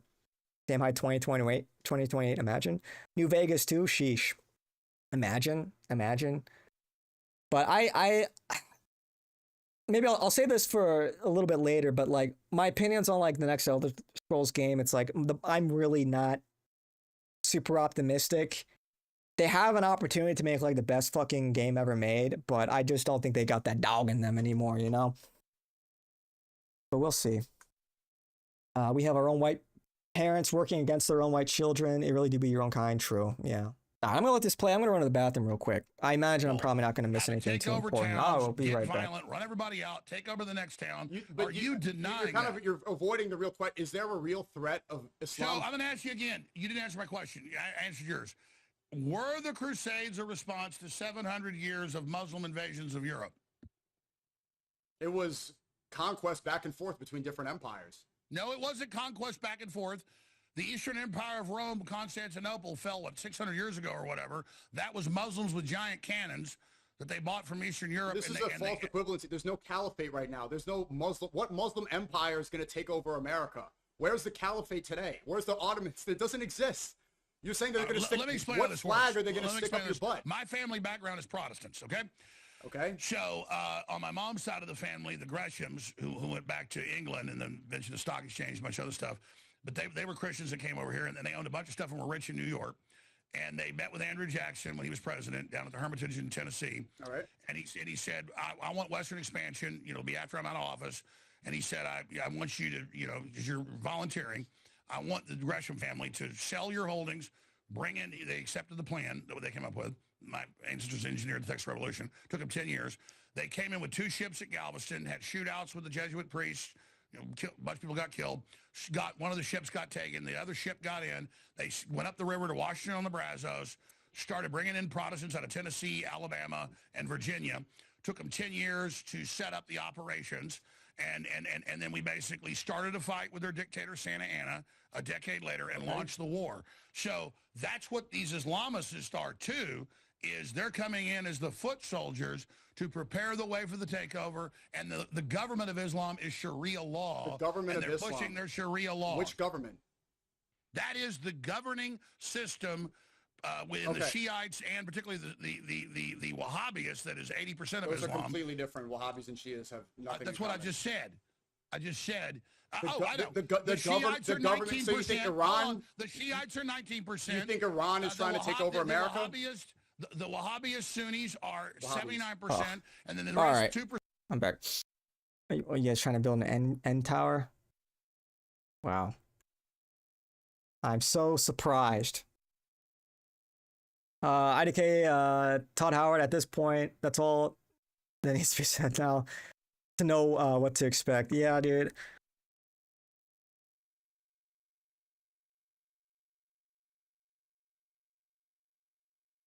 I could really get into it, what I would want out of the Elder Scrolls 6,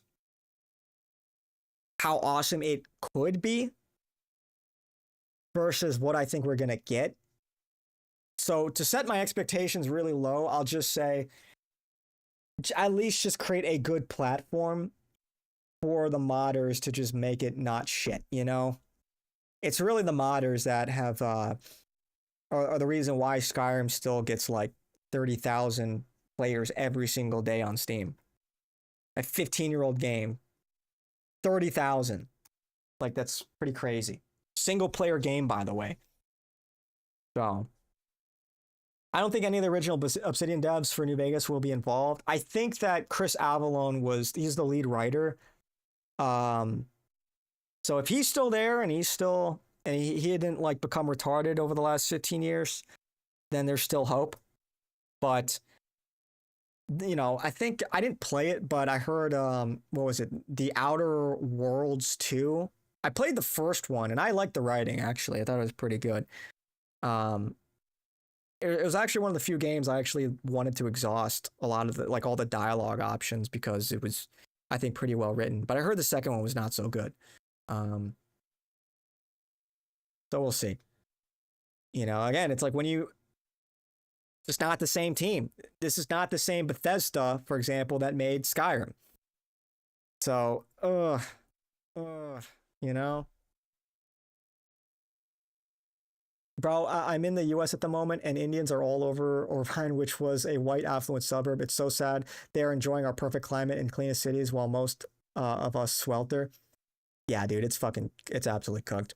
It's absolutely cooked. And white people need to collectivize.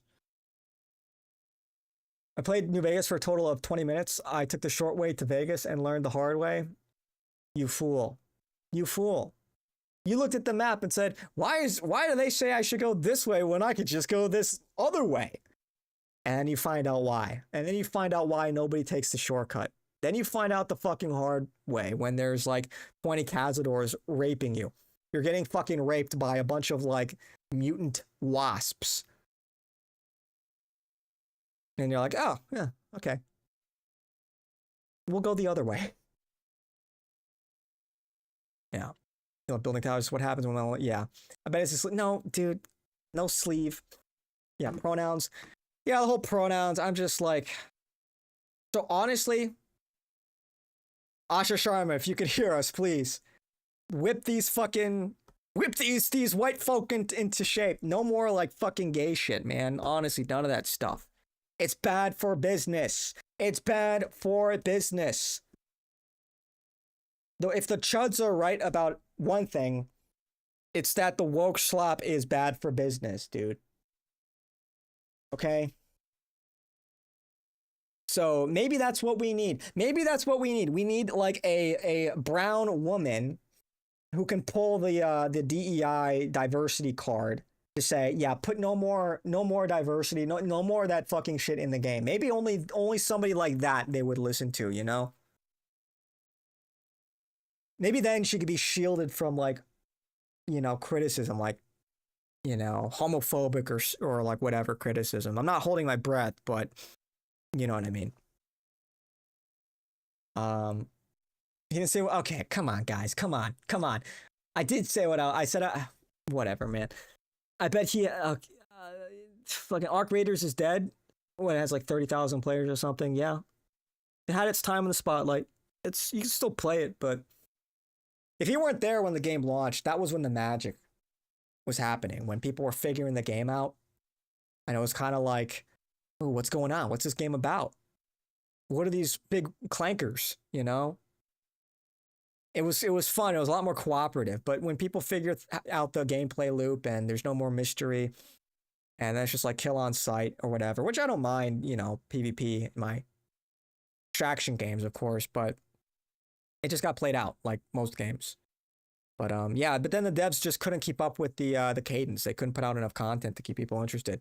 That's the problem with games as a service, You live and die by your content, and if you can't deliver, your game's just gonna die. Simple as.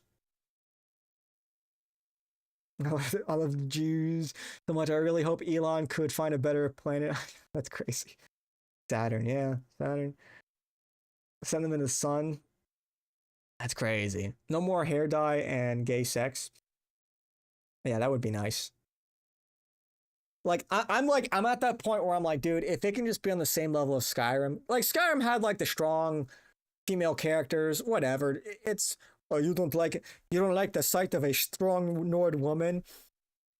Honestly, like, pretty like inoffensive by today's standard, and it kind of like played into like the whole like fantasy element, right? Of female fighters in your party wearing scantily clad armor or whatever. And there were like, as far as I know, no gay characters. Like, there were no like gay characters in a relationship. I think you could like gay marry characters if the Amulet of Mara and all that. So if an NPC is capable of being married, it doesn't matter if you're male or female. I would be willing to settle for that, because at least it's like, it's not in your face. It might as well not exist. That is a compromise. That way the gays can play out their gay RPG fantasy, but it's not, it is otherwise completely non-existent in the universe. That's how fucking, like, the bar is like on the floor pretty much.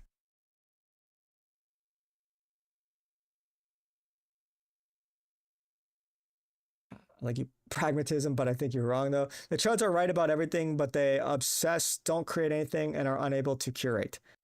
Yeah, it's like the Chuds, they have this reflexive response, but if they were making, I don't know. I mean, look, they're just, they sort of lack tact, They're not wrong. The Chuds and the Chads are, much of that is the difference between that. It could be like, 4 inches in height. And that's just a completely different perspective on life, 4 inches in height, or like a slightly better face card, just completely different perspective on life, completely different temperament,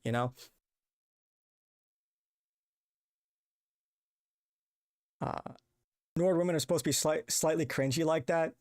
Yeah. It's almost endearing, Aw, she thinks she's a warrior. Aw, she thinks she's a strong warrior with a big warhammer. It's like, yeah, strong woman. And then she gets like fucking one-tapped by a Draugr. No more, I yield! That's what I thought, bitch. That's what I thought. You tried? You tried? Now I gotta come over there and I gotta heal your bitch ass, okay? I gotta deal with the Draugr. Let the man let the Dragonborn step into the equation and deal with shit while you sit there on the floor moping around. Yep.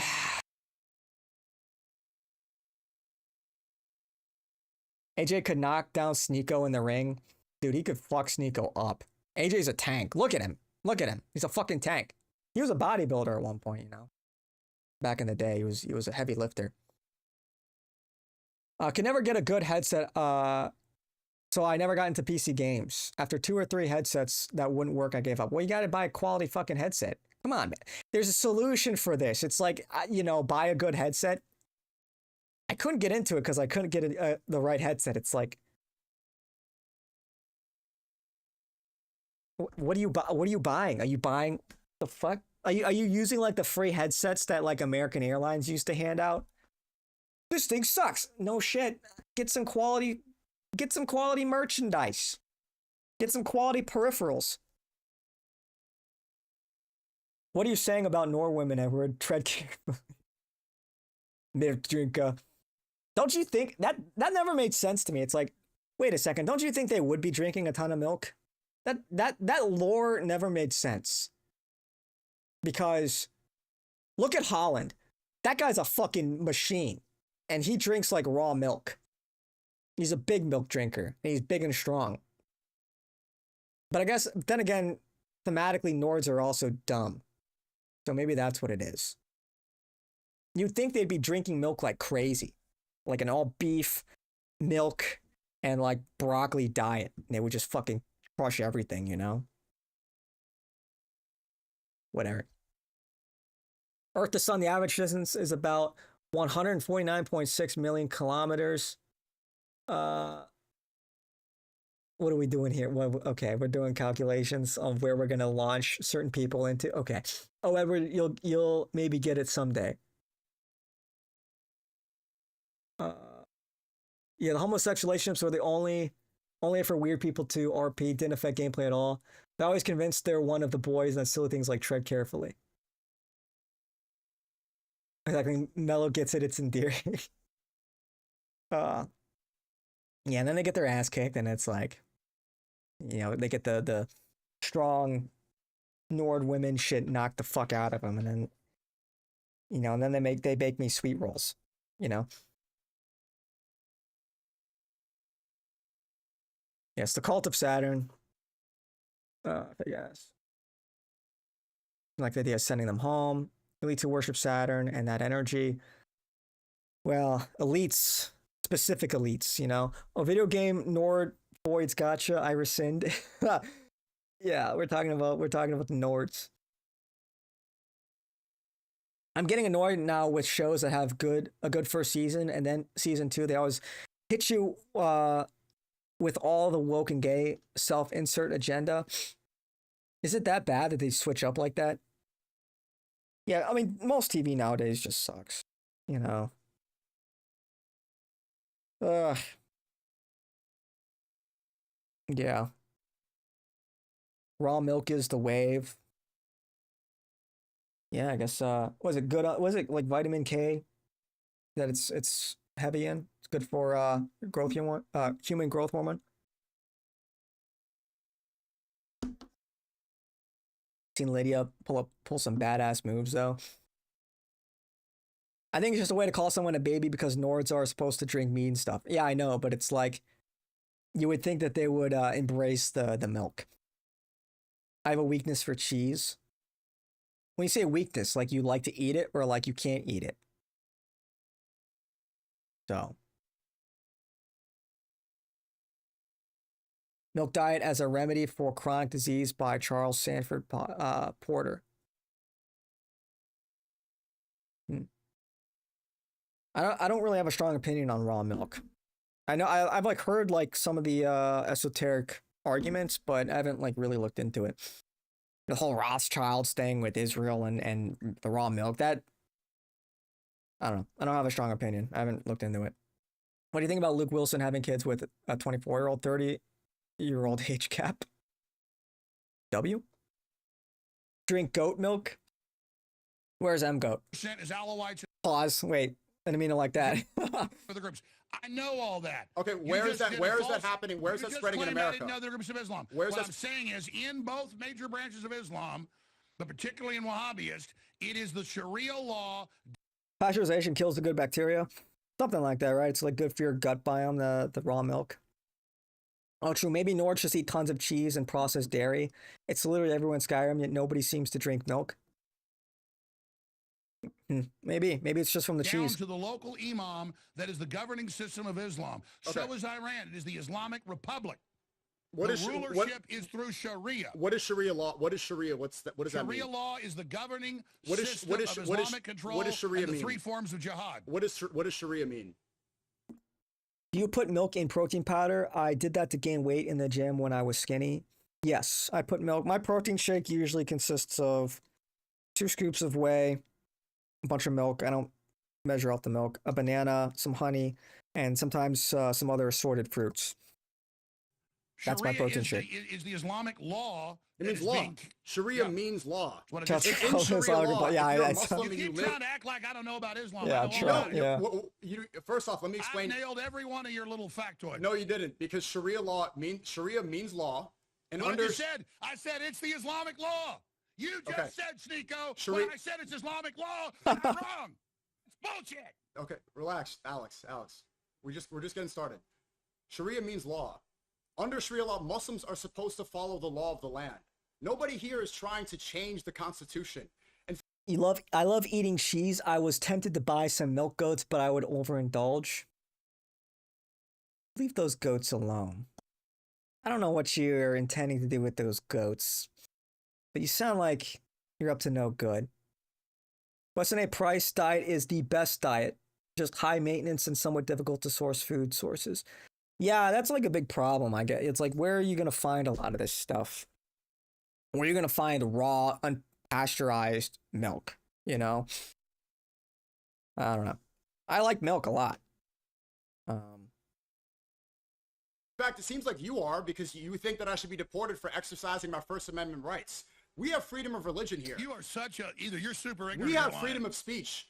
Under Sharia law, you obey the Sneako, law. I got thousands of top imams saying we will make you take Sharia law. I got them at the state houses in Congress. Where? Everywhere saying you're going to adopt Where? Sharia law. Where are you seeing in America? The imams are trying to spread Sharia law in America. Name My one. God, they have. Name they, one they, imam. City councils What? have, Name have one votes imam on who's it. trying to bring Sharia law in America. Where?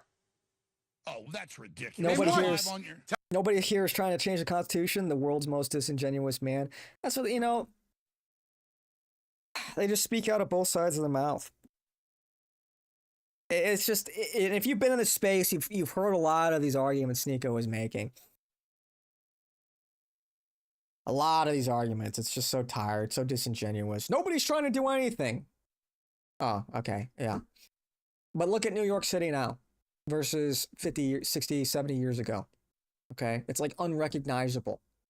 And if people had it this way, would they oppose more immigration from Muslims, more Muslim immigration? Of course not. They're trying to disarm you. They're trying to, nothing's going on. We don't want more Muslims here, but they very much do. Tell me, you said you know Anybody can type in 20,000. Imams called for Sharia law in America. You said you know 20,000. Can you tell me an imam who wants to bring Sharia law in America, please? Durka Muhammad Jihad. Okay, you just want to just be stupid now because you don't have an answer? No, I mean, my God. Listen, we're going to take this. that's you don't have an Internet, answer. You do it for us. Take this clip and then show them. Don't go too much. You just have 15 imams say it. You don't even And know show one. City You councils, don't state even know houses. one person that's trying to bring Sharia law here. Ron DeSantis parades around, hey, we're banning Sharia law. Texas, we're banning Sharia law. Alex, why do you think they're doing this? Is it because there's an actual threat of an Islamic invasion, even though they're ushering in H-1B visas, even though Elon Musk, who's also calling for my deportation, is bringing in hundreds of thousands of Indians, even though he says that white men are Hey, dumb? let me tell you a story.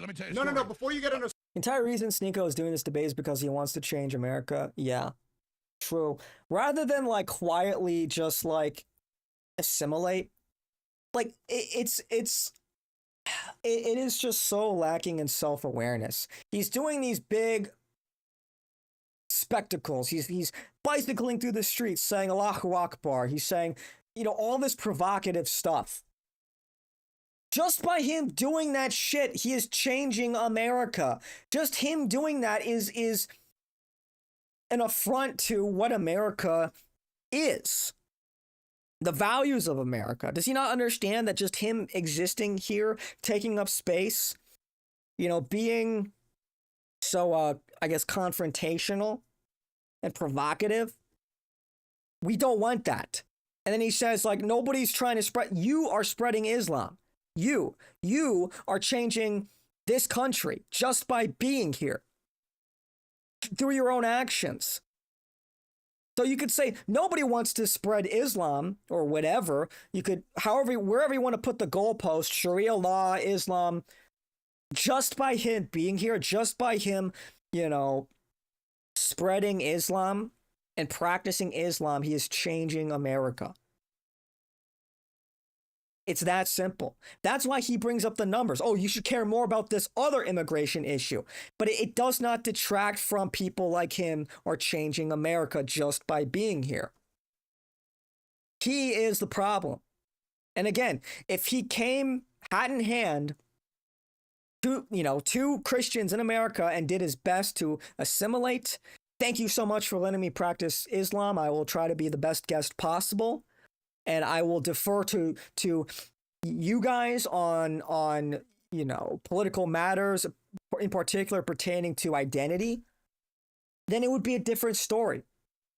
It's like, imagine going to any of these other countries. Imagine going to Saudi Arabia and saying that Saudi Arabia should be a Christian country, and then making a big stink to the all of the Muslims over there. They would understandably have a problem with you. This is like 101 stuff. That's how you know this is so disingenuous. At a certain point, it's just like, okay, we really don't have to debate with these people. We should just deport them. We shouldn't have to justify any of our decisions regarding who we decide is America or is American or isn't. We shouldn't have to justify any of that. They should come hand in hand begging to be accepted in America. You see, so there's this entitlement, there's this arrogance. And that is what is absolutely ruining the PR of Muslims, in particular Muslims in America. It's just ridiculous.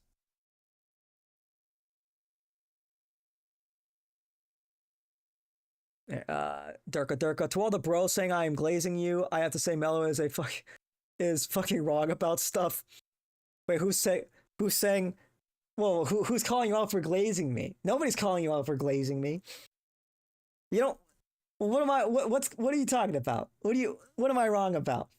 The ending is funny. AJ goes up on Sneako. Called him Skittles too. Yeah, never forget that Sneako shilled for cuties. Never let him live that down. I hope Nick bags Sophie Rain. I love when he leans into things that rage baits his fans. Yeah, true. Low-key, Texas will be taken over by Mexicans and Latin Americans in the future. That will flip Texas into a blue state. Texas is already cooked. Sneako loves Snickers. Nick is too attractive for her. Thus spoke. Story. This doesn't make sense because you also Islam's not expanding. You're right. There's it's no not threat. expanding in America, and you have provided no evidence. Yeah, there's nothing going on. The reason that dude, just no evidence. Just look at the demographic shift. Just take New York City as a microcosm, okay, and then compare that to 40 years ago. It's undeniable. Is it the largest growing demographic in America? No, but it is still a growing demographic. But he's just going to pretend that doesn't matter because there are other immigrants to America.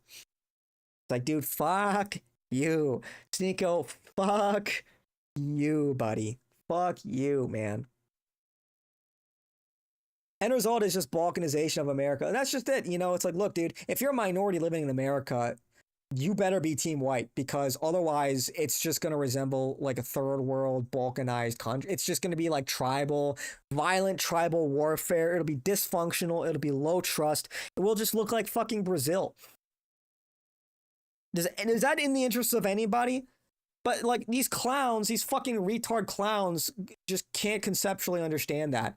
They are too emotionally charged. They have these chips on their shoulder, and they will just that's my appeal to high IQ minorities. It's you need to you need to cut these people off. Otherwise you'll sink with them. We'll all fucking sink as a country if these people continue to be extant. in America. I look around at the demo and think I'm in a demo, and I realize it's real life, so I call up demo team. I don't know what that means. I don't know what that means. You're buying this propaganda is because yeah, they're pushing this to try to justify the war that you oppose. Are you not against the Iran war? No, it's true. It's true. First thing you said that's true is the Zionists, Israel first, Likudnik, Ben Gvir, just psychos. say Jews, the Jewish supremacists. No. That particular, that's the dominant group running it. Jews, and most of the billionaires. We're talking about. Yeah. Oh God, I'm hiding for the Jews, covering up. You said Sneako. So I mean, Oh, I love how I oppose the EU tyranny. I oppose big tech tyranny. I oppose the Chi-Com tyranny. No, you don't. You support it. Elon Musk is big tech, and he's there calling for deportation just like you. You allied with Elon Musk. Elon's right about that. Elon is right about that. Elon is cooking on that in that regard. And yeah, I would side with Elon over this fucking guy any day of the week. Any day of the fucking week. He is big tech. No, he's little. He's little tech. The point is getting back to this because you don't want me to nail you down on this stuff. No. I'm telling you that you are echoing the propaganda of the people that. I'm a midwit. Oof. That's like the worst. That's like the worst demographic to be in is midwit territory. That is probably the worst. Southwest is finished, in your opinion. You cannot save California, Arizona, New Mexico, and Western Texas. We just need, just have a lot, get rich, have a lot of white kids. I guess that's about it. The Balkans are relatively small. There'll be no balkanization in America once we trap up. It will be a bloodbath. It's hard to really predict what will happen in the future. When people say balkanization, I think really what they mean is just the ethnic tribalism, really taking precedent over like civic nationalism. So when the USSR fell, there was no authoritarian there was no identity for these people that were binding them together. And so they turned inward on each other because there were limited resources. There were very, very high unemployment among military-age men. And so you had the three, sort of distinct factions between the Catholic Croats, the Orthodox Serbs, and and these are all primarily, and the Muslim Bosnians, and they just started killing each other. And so it's like in that spirit. Is it going to look exactly like the Balkan? Probably not. But we're just going to slide. I don't think there'll be like this big collapse. I don't think there'll be like this big open like war, like kinetic war in the way that we think it would be. I just think things will just descend and we'll wake up and we'll live in fucking Rio de Janeiro, We'll just live in fucking Brazil. And it'll just kind of suck everywhere. So I think that's more likely, but nobody knows for sure how things are going to play out. So, but I just don't think like something that kinetic or organized would happen. Like we live in the age of informational warfare. So people don't even know who they are, what side they're on, who's really representing which side. Like people don't know what the fuck is going on. So I'm not like, I don't think a civil war or like a race war would be so, I just think it would just be a fucking mess for everybody involved. Sneako is too low IQ to point out the particular Jews that are doing it because, quote, it's a Jew sounds funny to him. Yeah, you must always do your best to deal in the realm of the particular, the specific. Who exactly is doing this stuff? They have names. That's like a real test of whether or not you know what you're talking about, is if you can name the names, the organizations, the connections. People who like cast the very broad, wide net. I just don't think that's effective at all. And I think it doesn't really demonstrate mastery over these topics. That's one of the reasons why they fear Nick so much, is because he knows the names, he knows how they're doing this, the networks, the patronage networks. He can point them out. people are behind this stuff. There's not like it's not a completely corporate entity. You can get discreet.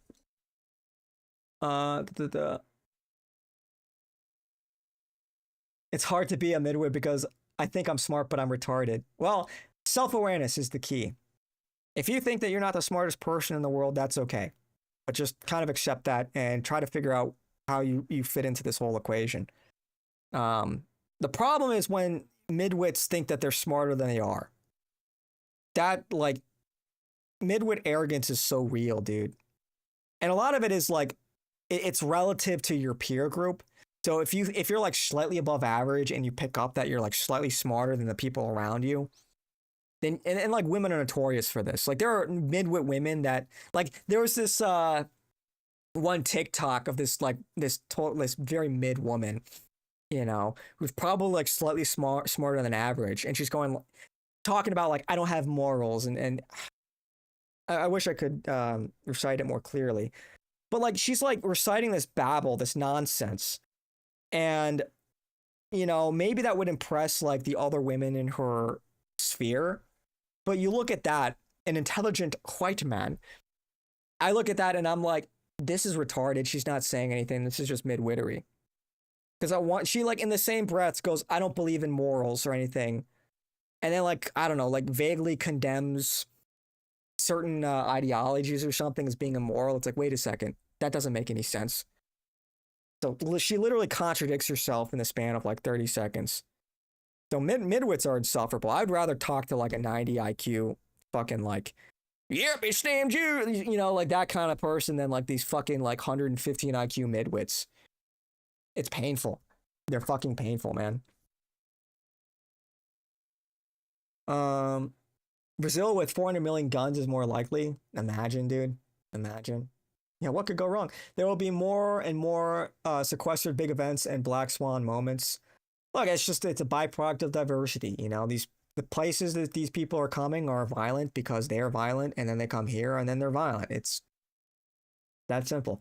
As far as IQ, the Croatians and Serbs are equal. The blacks can't survive without whites. Well, yeah, I mean, like, obviously, like, it's going to be different, right? We're talking about different groups of people, different demographics. But like that principle of identity being a friction point, diversity being a point of friction and conflict, that's what people really mean when they talk about balkanization. Especially when things get tough and there are limited resources, then people really won't play nice anymore. If depending on how bad things get here in America. I don't want to be a favela monkey. Yeah, no, that's just hell, dude. I can't even imagine. But if you look at birth rates, blacks and Hispanics have been declining as well in America, so I'm not sure any group will outnumber whites in the future. Well, insofar as there's still replacement migration, because there's a lot more non-white people in the world than white people. So even if they come here and they don't have as many kids, they just, they plant their flag, and the country's just different. So, but it is true. I think Christians have a above replacement rate. Like, namely, white Christians have an above replacement rate birth rate. But again, that is that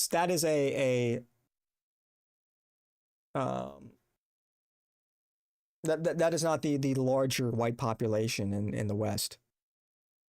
That is a specific sub demographic.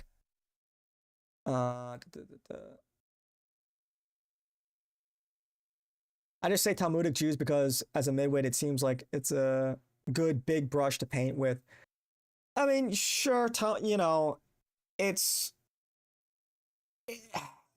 it requires tact. Look, I'll say this. It requires tact because you need to also understand who you're talking to. If you want to be persuasive, you need to be very careful casting a very wide net. If you're talking to like a liberal or somebody that's sort of uninitiated or not doesn't really know ball like we do, then like saying the Jews will be a turnoff because your average normie doesn't like broad, these sort of assertions, these what's the right term to use? These broad generalizations. They don't like that. So if I were talking to a liberal, I would try to specify, look, there is a cabal of like Jewish supremacists. And I would just, start with the first principles. Like, people are tribal, and there are left-wing Jews and right-wing Jews, but they're primarily focused on what they think is in their best interests as a group. And a lot of left-wing Jews feel more comfortable in a diverse country because of, pogroms and the Holocaust and ethno-nationalism, things like that have they believe have been bad for them. And so, again, it depends on who you're talking to. I don't want to get too like into the weeds here. My mom said I'm the smartest. My mom says I'm special. Hispanics are dying off fast as the Catholic Church shrinks. It's surprising how fast they are turning Protestant and is that gay or oh, the Hispanics are? They're turning Protestant? I don't have my finger on the pulse of the Hispanic Christian community like that. I don't know. My mom said I'm handsome. She liked you best, Mitch. The whole gang's here. Haagen-Dazs nuts. Yo, what's up? How's it going? Only reason I think I'm smart is because I work with minorities, women, and Goyim. But at the end of the day, I'm an addict who swears that I will change after a decade. Look, again, and it's just like everyone has a role to play. You just have to humbly accept yours. And so what I would say to the people that maybe aren't the sharpest tool in the shed, be a little thankful that like you don't have to bear that burden of figuring all this shit out. Like, you have smart people like Nick you can look to and be like, he's the guy with the plan. Just listen to him. Listen to the smartest and most virtuous among us. And that's where the real test is in your loyalty. That's what really matters. Humility and loyalty, I would say. I'm special. That's why they put me in a separate class from the other kids. Tell us about academic experience. I mean, I know the language barrier and all that. Academic experience. Well, I went to very good schools. Very good schools. I know this is going to make me sound like elitist, but, I was consistently among some of the smartest people in my state, but also technically in the country, both throughout, grade school and university. But I also grew up in a very liberal area, and, my family is conservative. But much of like my formative years, I had to be very self-aware. And I think that's a big part of it. Like, you'll notice how one thing I've clocked is a lot of liberals will just walk into a room and they just kind of assume everybody agrees with them because they believe they're on the side of the consensus. And that's what a lot of liberals care about. They just care about being with the consensus. And so they'll talk to me as if I already agree with them. And that, to me, knowing that and seeing how they react to dissent, it made me sort of be very careful and defensive at times. Not defensive like I'm lashing out or I'm insecure, but I'm going to allow other people to talk first, figure out where they are, then figure out what they care about and how I can best be persuasive. And so that's really made me think, I think, somewhat abstractly. And I've talked about this before, but a big boon to in my formative years was just having a dad that would like entertain all my ideas. I would just ask him all these questions about physics or history, whatever, and he would just answer them as best he could. Sort of like how I entertain some of the most retarded fucking people in chat sometimes. So I guess the apple doesn't fall far from the tree. But that was very important for me to think critically and to live an examined life and how I personally fit into this equation. I wasn't really able to take things for granted in that regard. And I'll pull the race card, here for a second, but being mixed race also kind of forced me to think about identity in a way that maybe other people took for granted. And so when I advocate against things like race mixing, it's a lot of my non-race mixed friends or family members that don't really understand where I'm coming from. and why I may feel, and I don't have any resentment regarding my background or anything like that. A lot of people do, and I feel for them. But like clearly there are demonstrable problems with race mixing when it comes to having a cohesive society. It creates friction. It creates friction in individuals like Sneako. Sneako doesn't know what the fuck he is. He's Filipino, Jewish, Hungarian, Haitian, and now he's also a Muslim, but he was baptized Catholic, but he lives in America. What the fuck even is he? He doesn't even know, clearly. And so I've had to think very critically about these things and rationally too. And so throughout my academic experience, I had to be very careful not to like, you know, shut out or whatever. But I always did my best to meet people where they were. And that can be a tough thing to do sometimes. So, yeah. Anyway, I could go on and on about like my academic experiences. I guess specifically, like I have a background in mechanical engineering. That's what I got my degree in. Hispanics are more likely to come, and they have less abortions than whites and blacks. Yeah, big picture stuff. It's like clearly the demographics are shifting. Me too. I got to ride on a smaller bus and everything. W exclusive, the exclusive bus. Speaker's doing a decent job keeping up with chat tonight. He's only 10 minutes behind. I might have added some time to that.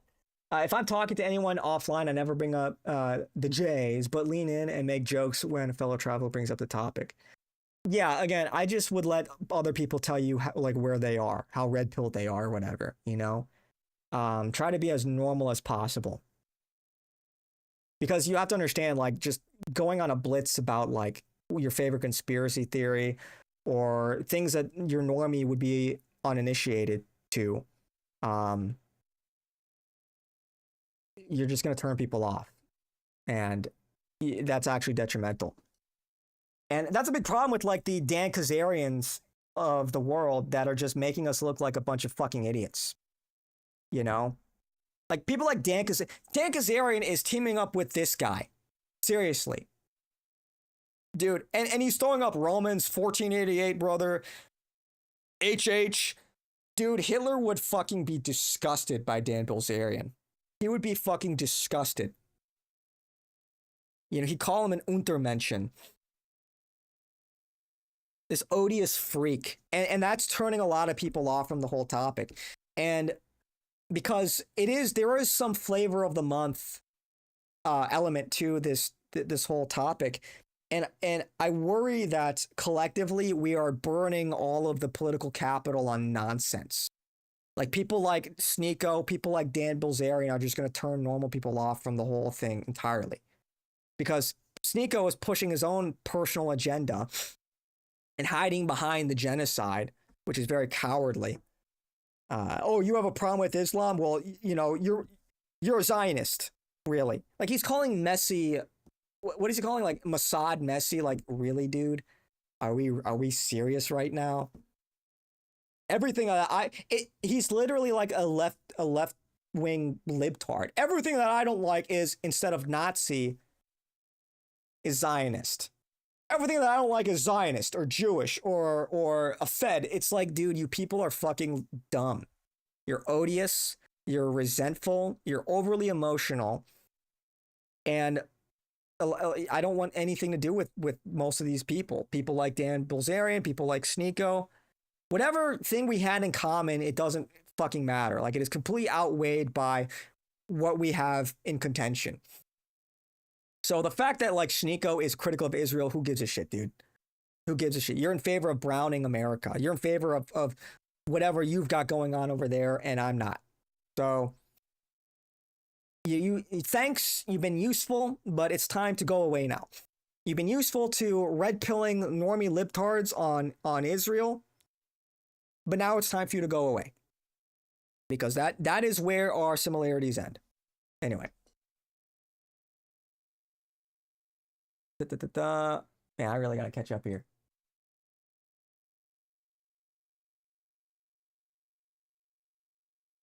gonna bring up the topic. Although south of Brazil, from what I heard, is nice.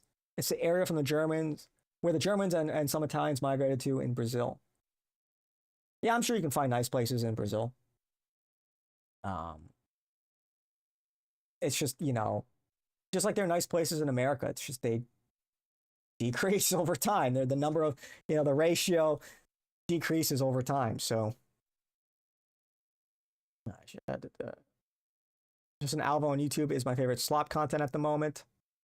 I don't know who that is. Mello is true elitist considering his father put him on to America first. That is true. That is 100% true. Yeah, my Gen X dad put me on to Nick. Can you believe that? I guess I'm just an L Zoomer. But no, like I love my parents so much. Like I can literally talk about all the stuff I'm talking about right now with my parents, and they're on sides. So I'm very thankful for that. It's half Japanese and speaker that sets him apart. Wasabi. Toyota. The Hispanics in Mexico, Costa Rica, and Panama are turning Protestant and gay. Those are the only areas I'm familiar with. Well, that's not good. Don't like that. So the contracts driving the empire. Coffee retard validation. Now he's talking about me smile. Ouchie, ouchie, Mr. Mean Guy. I bonked your mother so hard last night. Okay. Whatever. There like one R. What are we? Dude, psychological damage. I just took damage from that. Yes, I've seen evangelicals are like 30% of Brazil and converting people fast in South America. Well, that's not good. That is not good. Sloppo, yeah. Or the other nickname that I can't say on YouTube. It rhymes with we grow. Self-awareness is the ticket out of midwittery.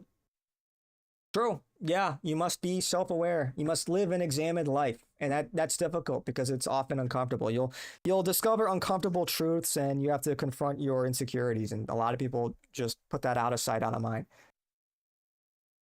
Retarded, I've been insulted on the internets of all places. Oh, the internets. You win the internet for today.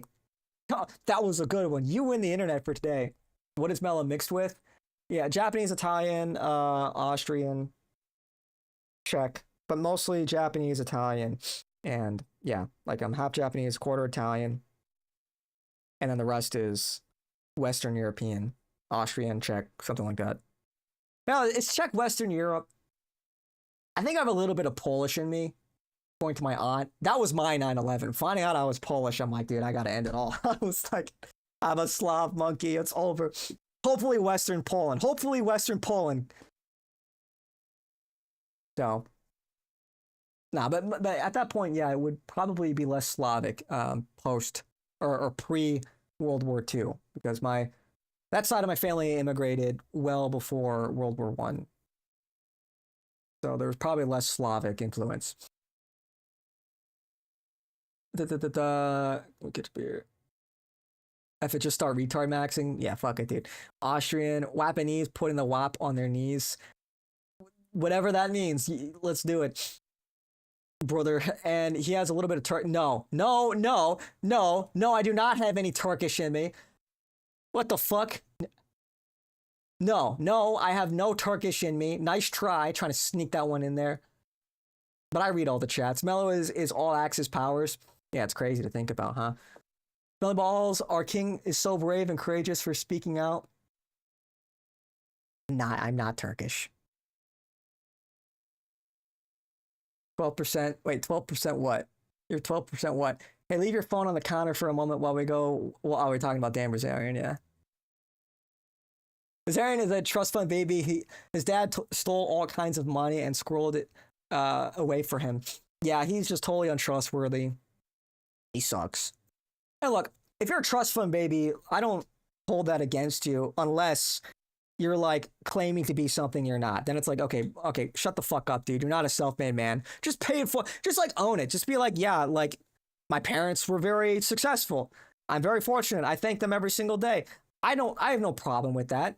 But it's these people who like, are trying to like market themselves as something else that I just be honest, dude. If your parents like gave you a good chance at life, at success, just be honest about that. I don't hold it against people if they came from wealth. I actually think that's pretty awesome. a lot of poor people like to see it. The poors don't like generational wealth. Ugh, how odious. How odious. That's like very like left-wing coded, like communist coded. You know? And don't get me wrong, you should use your wealth, responsibly. And you should empathize with those less fortunate, but no, we are not communists. And a lot of people are taking their resentment out on the current economic situation, and they're looking for an alternative, and they are being won over by communism. Either because they're too angry or they're just genuinely dumb. Nick tweet, oh shit, is he going live? Fuck. I gotta catch up here. Damn, yeah. Yeah, oh, that was 10 minutes ago. Okay, let me blitz through this here real quick. Is it? Let me know if it's Credo. Nick tweet. TikTok makes sense when you have good artistic sensibility. Mossad is messy. Then what's Ronaldo? Sneako can't think that far ahead. I think that the Dan Bazillion archetype won't exist in the future as well. Hedonism till 45 years old, no family, not really building anything, and hope to get elected. Yeah, I mean, look, these people will sort of they'll filter themselves out from the gene pool. That's why you need to be Christian. Have a lot of white kids. I was joking about the Turk LL speaker looks better with his mullet that he denies. I don't have a mullet, but I am getting a haircut tomorrow. It's long overdue. My hair is a fucking mess. Don't look. I need to mute. We didn't finish. My Free Mexican show is starting. I know, dude. We only made it fucking 18 minutes. Holy shit. We streamed for 2.5 hours. We made it 18 minutes. Fucking, it's so over for me. That will exist. The archetype always exists. Yeah. Let's go. Why did you tell him? Now it's in 20 minutes. He'll leave. Well, because, you got to pay it forward, man. The king is going live. I want to be in chat. Emotional damage. Hiya. Yeah, Uncle Roga. No, have you chopped it up with Nick before in the city? No, I haven't. I don't know Nick. He doesn't know me. It's funny we were both at Navy Pier, though, for July 4th. What a coincidence. It was such a fucking shit show, dude. I was on the water in a boat. I was with my family and some family friends. They're like, oh, let's take a boat tour. I'm like, all right. Couldn't see shit. The fog was so bad. And we were like a few hundred meters from the barge. We could see the fireworks like launching. It would just go up. Couldn't see anything. It's like, oh, well, I'll use my imagination. I imagine it's really cool. So, Czech used to be part of Italy, if you recall correctly, is in the Alps.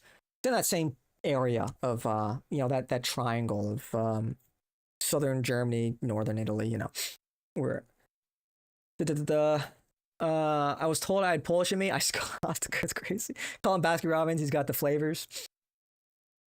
What, like Metropolitan ice cream minus the brown. Czech used to be part of Austria-Hungary. True. That is true. Yeah, my mom will hook up with a cocaine dealer. He worked. What? What? Wait, what? My mom hook up with a cocaine dealer. He worked in a schoolyard as a I guess that means janitor. I like to listen to how it was grow in a loving family. Nice. I guess. Smelly Balls has gone too far for real. Would you ever go into politics? Me? You're asking me if I would go into politics, like as a politician? I would consider it, but I'm not planning on it. I wouldn't be opposed to it, but we'll see. It's not really what I want to do. I think I'm not really great at it. I have a very limited social battery, I would say.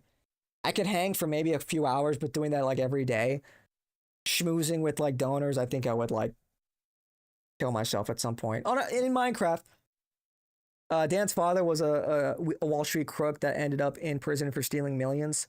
Yeah, he's a total criminal. That's maybe the feds have something on him, and that's that. And Dan is a federal agent of some sort, but we won't get too much into that right now. Mello or XQC?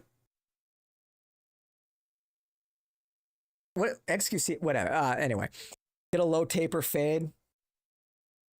Yeah. Usually I do some like I think, yeah, something like that. It's been so long since I've gotten a haircut. I was floating the idea of growing it out at one point, but I just need to get a fucking haircut. It's awful. But no, I'm not. No, I never had a mullet. That's lie. That's fake news. You're fake news. Your clip.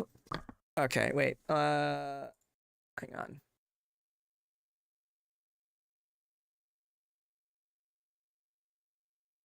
I will look at your clip. I will. Oh, yeah, background at home. Okay. Thanks for that. Thanks for that. Thanks for that. Thanks for that. Thank you for that. Ah, the old childhood home.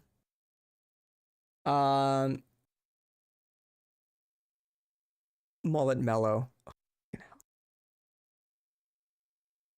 Fast forward to the end of the debate. I don't want to look for it right now. I'm gonna head out, guys. Nick is live. He's been live for like 15 minutes or so, I think. Right? Let's check it out real quick. Let's check it out. Yeah. Chopping it up. So 07 to our glorious leader of the white race. So everyone go watch Nick. Yeah, I will catch you guys later. Number one clipper in the game. Okay. All right. Thank you guys. Thank you guys. God bless. I'll see you guys all. I guess I'll go live tomorrow. Hopefully, if everything goes according to plan, I'll be live tomorrow. I don't know what we're gonna do tomorrow. Maybe we'll check out the rest of this. Hopefully, some new drama drops. But I'll be chopping it up, planning on it tomorrow. So 0701, God bless. Thanks for the donations. Thanks, Smelly. Thanks, Brain Rot. Appreciate it, you guys. Supporting the stream. And yeah, I will catch you guys all later. Go watch Nick to get the marching orders. God bless and take care.